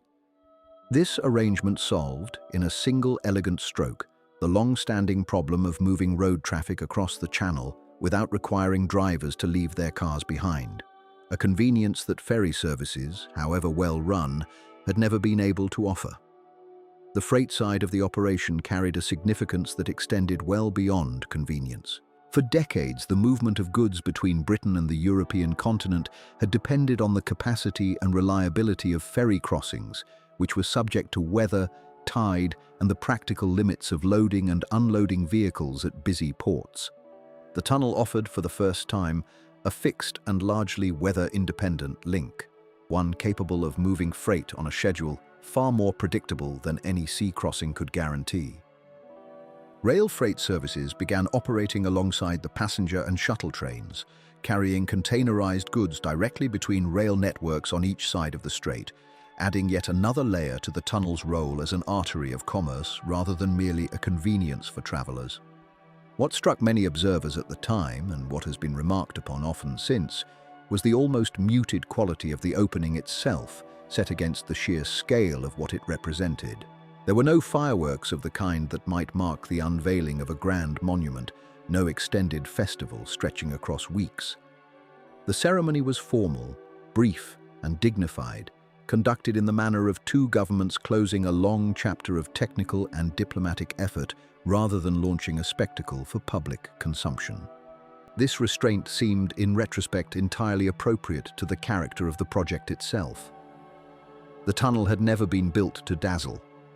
It had been built to function, to move people and goods reliably beneath a stretch of water that had, for the whole of human history before it, required a boat, a plane, or patience. Its builders had spent years working in conditions that offered little in the way of glamour. The chalk marl dust, the confined spaces, the slow inching progress of boring machines through rock that gave up its distance in meters counted and recorded rather than in any dramatic burst of completion. It was fitting, then, that its unveiling to the public followed the same quiet, workmanlike temperament. A ceremony conducted with appropriate gravity, followed almost immediately by the tunnel simply beginning to do the job for which it had been built. And that, in the months and years that followed, is precisely what happened. The extraordinary settled quickly into the ordinary. Travelers who had once planned entire days around a channel crossing found themselves booking a train ticket much as they might for any other domestic journey, factoring the tunnel into their itinerary as a fixed and unremarkable segment of travel rather than an event in itself. Freight companies incorporated the tunnel into their logistics networks, scheduling deliveries with the same routine confidence they might apply to any rail corridor. Within a remarkably short span of time, a passage that had occupied human imagination for more than a century and had consumed a decade of geological survey, engineering ambition, and sustained labor to construct, became something rarely thought about at all by those who used it, a background feature of European life, present and functioning beneath the waves, indifferent to the storms that still occasionally closed the ferry routes above it, carrying its ordinary cargo of ordinary journeys through the chalk marl that had once seemed, to so many generations before, an impassable barrier between two shores. What followed, in the years after that opening, was not the continuation of a great drama, but its quiet dissolution into routine. This was, in its way, the truest measure of success the tunnel could have achieved. The trains kept running.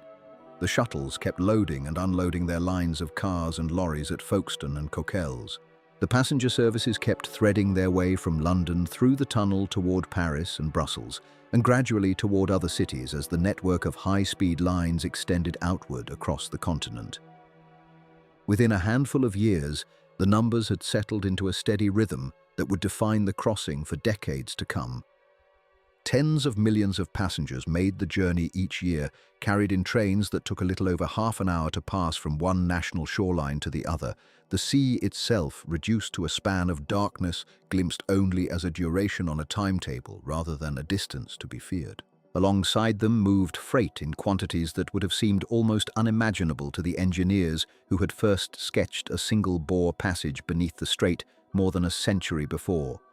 Millions of tons of goods each year, moving between the markets of Britain and the markets of continental Europe without the delay, weather dependency, or handling costs of a sea crossing. The tunnel had become, in the plainest sense, infrastructure. Not a monument to be admired from a distance, but a piece of the world's working machinery, used without particular thought by the people who depended on it. That use, however, was sustained only by an unglamorous and unceasing labor of maintenance, one that received far less attention than the construction had, but which was in its own way just as demanding of precision and vigilance. The tunnel's systems required constant inspection. The rails, the overhead power lines, the ventilation plant, the pumps that continued as they had since the first days of boring to draw away the water that seeped steadily through the chalk marl. Engineers walked the service tunnel on regular schedules, checking joints and linings, watching for the small signs of wear that, left unaddressed, might in time become larger problems. The crossover chambers, cut at intervals between the two rail tunnels to allow trains to move from one bore to the other in the event of an obstruction, were tested and maintained as part of a system whose entire design philosophy rested on the assumption that something eventually would go wrong. Not through the failure of the concept, but through the ordinary attrition that affects any engineered structure operated continuously across the decades, and that had to be anticipated and prepared for far in advance. That assumption was tested directly in November of 1996, when a fire broke out aboard a heavy goods shuttle moving through the tunnel. Accounts differ on some particulars of the incident's early moments, but the broad outline is well documented. A fire, believed to have started on one of the lorries being carried aboard the train, grew as the shuttle continued through the tunnel, filling sections of the bore with heat and smoke far beyond what the ventilation and safety systems had been designed to manage under ordinary operating assumptions. The fire burned for several hours before being brought under control, and while there was no loss of life, the damage to the tunnel lining and to the train itself was severe enough to close that section of the crossing for a period of months. It was, in the calm language of engineering assessment that followed, a stress test the tunnel had not been built to expect, and it prompted a searching review of the systems that had been put in place to protect against exactly this kind of failure. The response, in the years afterward, was neither denial nor abandonment of the crossing, but reinforcement. The quiet, deliberate work of an engineering culture accustomed to treating failure as information rather than as verdict. Fire detection systems were upgraded. Ventilation protocols were revised, allowing for more effective control of smoke and heat within a bore in the event of another such incident. Procedures for evacuating passengers from a train in trouble and for routing following trains away from danger were refined and drilled into the operating staff on both sides of the tunnel. A second related fire aboard a freight shuttle in 2008 tested these revised systems again, and though it too caused disruption and damage, it was managed with a swifter and more contained response. Evidence, cited by later safety reviews, that the lessons of 1996 had been absorbed into the tunnel's operating culture rather than simply filed away. The tunnel that reopened after each of these events was, in a real sense, a slightly different tunnel than the one that had closed. Not rebuilt in its fundamental form, but adjusted, reinforced, made a little more resistant to the specific dangers that had revealed themselves through hard experience. This too was part of the long history of great engineering works, that they are rarely finished in any final sense, but continue to be shaped by the accidents and near failures that occur across their working lives, each one absorbed into a slowly accumulating body of caution. Considered within the wider history of great crossings, the Channel Tunnel occupies a particular and somewhat unusual place. It was not the longest tunnel in the world, nor the deepest, nor the first to run beneath a body of water. Other nations, in other eras, had bored beneath rivers and harbours and narrow straits long before the idea of a channel crossing was seriously revived in the 20th century. What distinguished it was less any single superlative than the combination of the distance, the depth beneath open sea, the geological uncertainty of the strait itself, and the sheer political and financial weight of binding two sovereign nations into a single, continuous engineering commitment. In this sense, it invites comparison not so much with any one predecessor as with the broader family of structures that had, across 2 centuries, pushed against the limits of what could be built beneath or across water. The great box girders and suspension spans that carried railways over estuaries and gorges, the immersed tube and bored tunnels that later carried traffic beneath harbours in Japan and rivers in the Netherlands, the ambitious bridge and tunnel combinations that would, in later years, connect Danish islands or span the waters of Scandinavia. None of these structures resembled the Channel Tunnel in its particulars, but all belonged to the same long human project: the refusal to accept water as a final boundary and the patient application of calculation, material and labour to erase it as an obstacle to ordinary movement. Engineers who studied the tunnel in the years after its completion often placed it within this lineage, not as the greatest of such works by any single measure, but as one of the most complete demonstrations of what sustained, cooperative ambition between nations could achieve when the geology, the finance, and the political will aligned, however briefly and however painfully, toward a shared goal.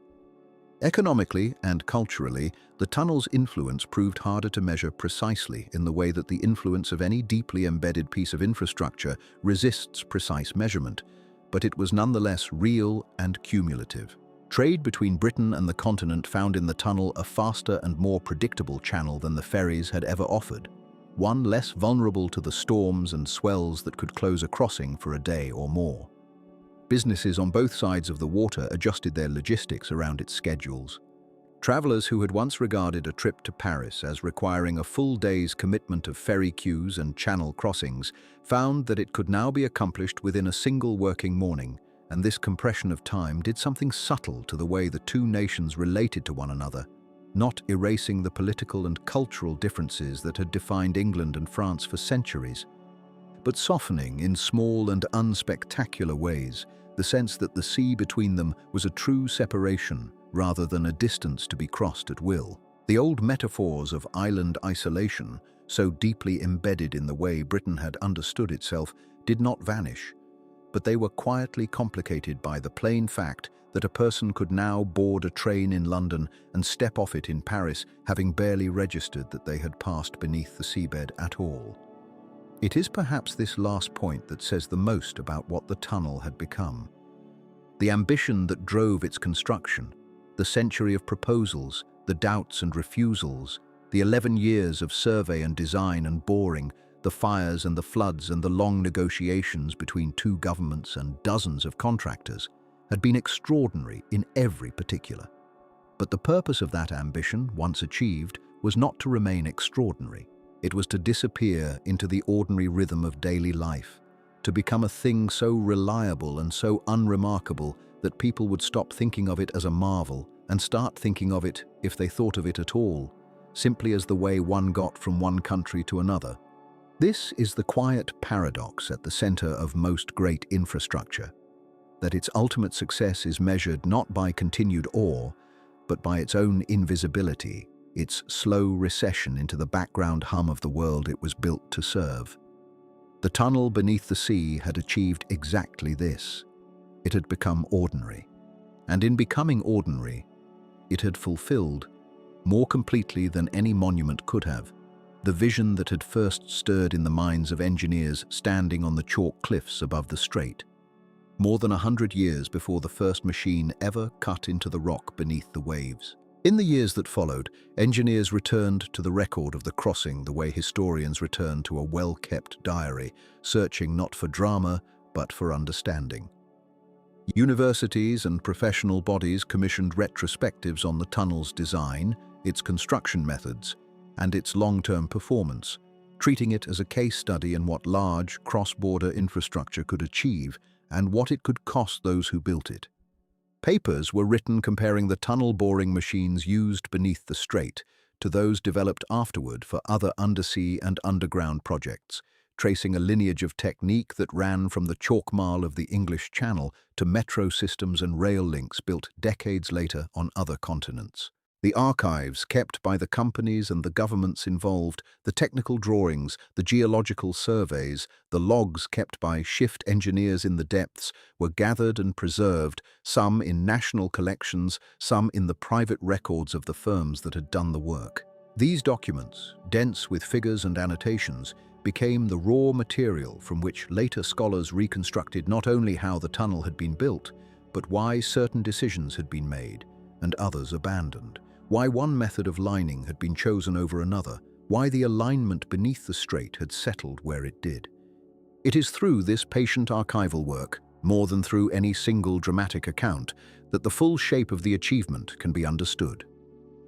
The tunnel had been built by thousands of individual choices, each one recorded somewhere in ink or on film, each one contributing to a whole that no single person, however senior, had ever fully held in view at any one time. The retrospectives do not resolve every question. Some records are incomplete, some judgments contested, some sequences of decision-making unclear even now. But together, they preserve a memory of the build that is more precise, more textured than legend alone could offer, and this preservation, quiet and largely unseen by the travelling public, forms its own kind of monument. Beneath the strait, in the chalk that had cradled the modern tunnels, older passages still remained from a different century of ambition. The pilot tunnels driven in the 1880s, when investors and engineers had first attempted to bore beneath the channel before political anxiety brought the work to a halt, were never fully erased. Sealed, mostly forgotten by the travelling public, these narrow bores persisted in the rock as physical traces of an earlier dream, one that had reached only a short distance into the strait before running into the same doubts about invasion and control that had haunted every subsequent proposal for a century afterward. When modern surveyors and engineers came to plan the route of the new crossing, they found these old workings still present in the chalk marl, still holding their shape after 100 years of dampness and pressure, offering first-hand evidence of the stability of the stratum long before any modern borehole confirmed it. There was something quietly moving in this rediscovery, a reminder that the vision of a tunnel beneath the sea had not begun with the generation that finally built it, but had been carried forward across decades by engineers who had glimpsed the possibility, tested the ground, and then watched the project collapse under the weight of politics rather than the failure of rock or method. The 19th century pilot tunnels stand now as quiet witnesses within the modern system, unused for through traffic but preserved as historical features, occasionally referenced in engineering surveys, sometimes mentioned to visitors as evidence of how long this crossing had been imagined before it was finally achieved. They are a physical footnote to the larger structure, easy to overlook, but they carry within their narrow chalk walls the patience of an idea that refused, across a full century of setbacks, to disappear entirely from either nation's imagination. The legacy of the crossing, when examined honestly, is not a simple one. The financial history of the enterprise that built and operated the tunnel is a story of persistent strain, of construction costs that rose well beyond the original estimates, of a private financing structure that struggled for years afterward under the weight of debt taken on to fund the build. Eurotunnel, the company formed to construct and run the crossing, faced repeated refinancing, shareholder anxiety, and years in which the promised returns to investors seemed a distant hope rather than a near certainty. Analysts and historians of infrastructure finance have studied this history closely, treating it as a case study in the risks of ambitious cross-border projects funded largely through private capital, and the debates over what went wrong and what might have been done differently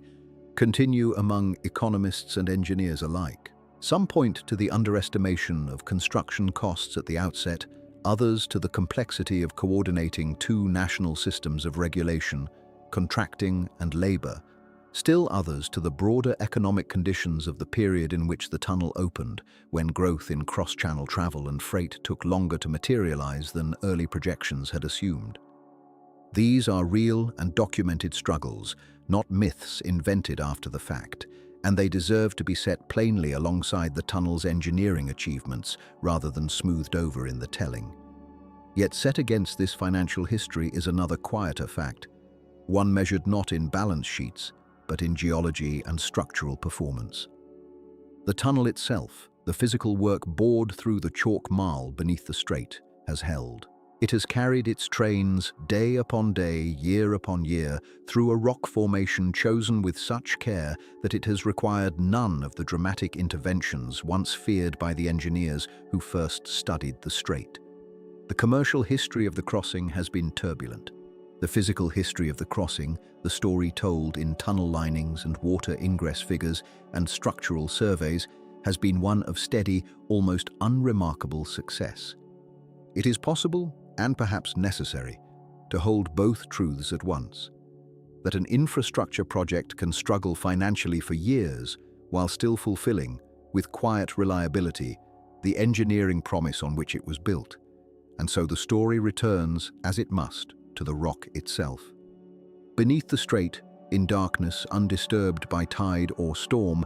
the chalk marl continues to hold the tunnels exactly as the geologists once predicted it would.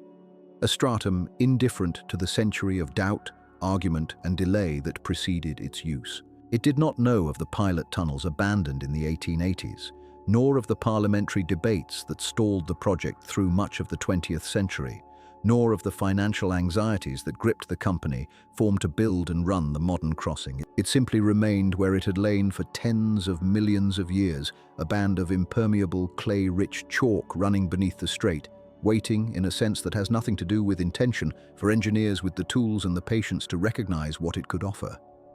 When they finally came, in the final years of the 20th century, with boring machines built specifically for this ground and this depth, the chalk marl received them as it had received the earlier, more modest pilot bores a century before, holding its shape, resisting collapse, allowing passage through with a stability that seemed almost generous given how much doubt had been directed at the very possibility of the crossing. It remains this way now, holding twin rail tunnels and a service tunnel between them, carrying the ordinary weight of daily traffic with the same patient indifference it showed the first geological survey ships that sounded its depths more than a century ago.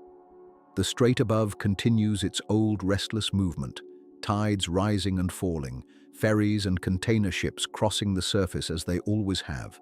storms passing through in their season. Below, none of this reaches the rock. The chalk marl holds its steady, level line beneath the water, and the tunnels within it carry their trains in a silence unbroken by wind or wave, a silence that is, in its own way, the truest measure of the crossing's success.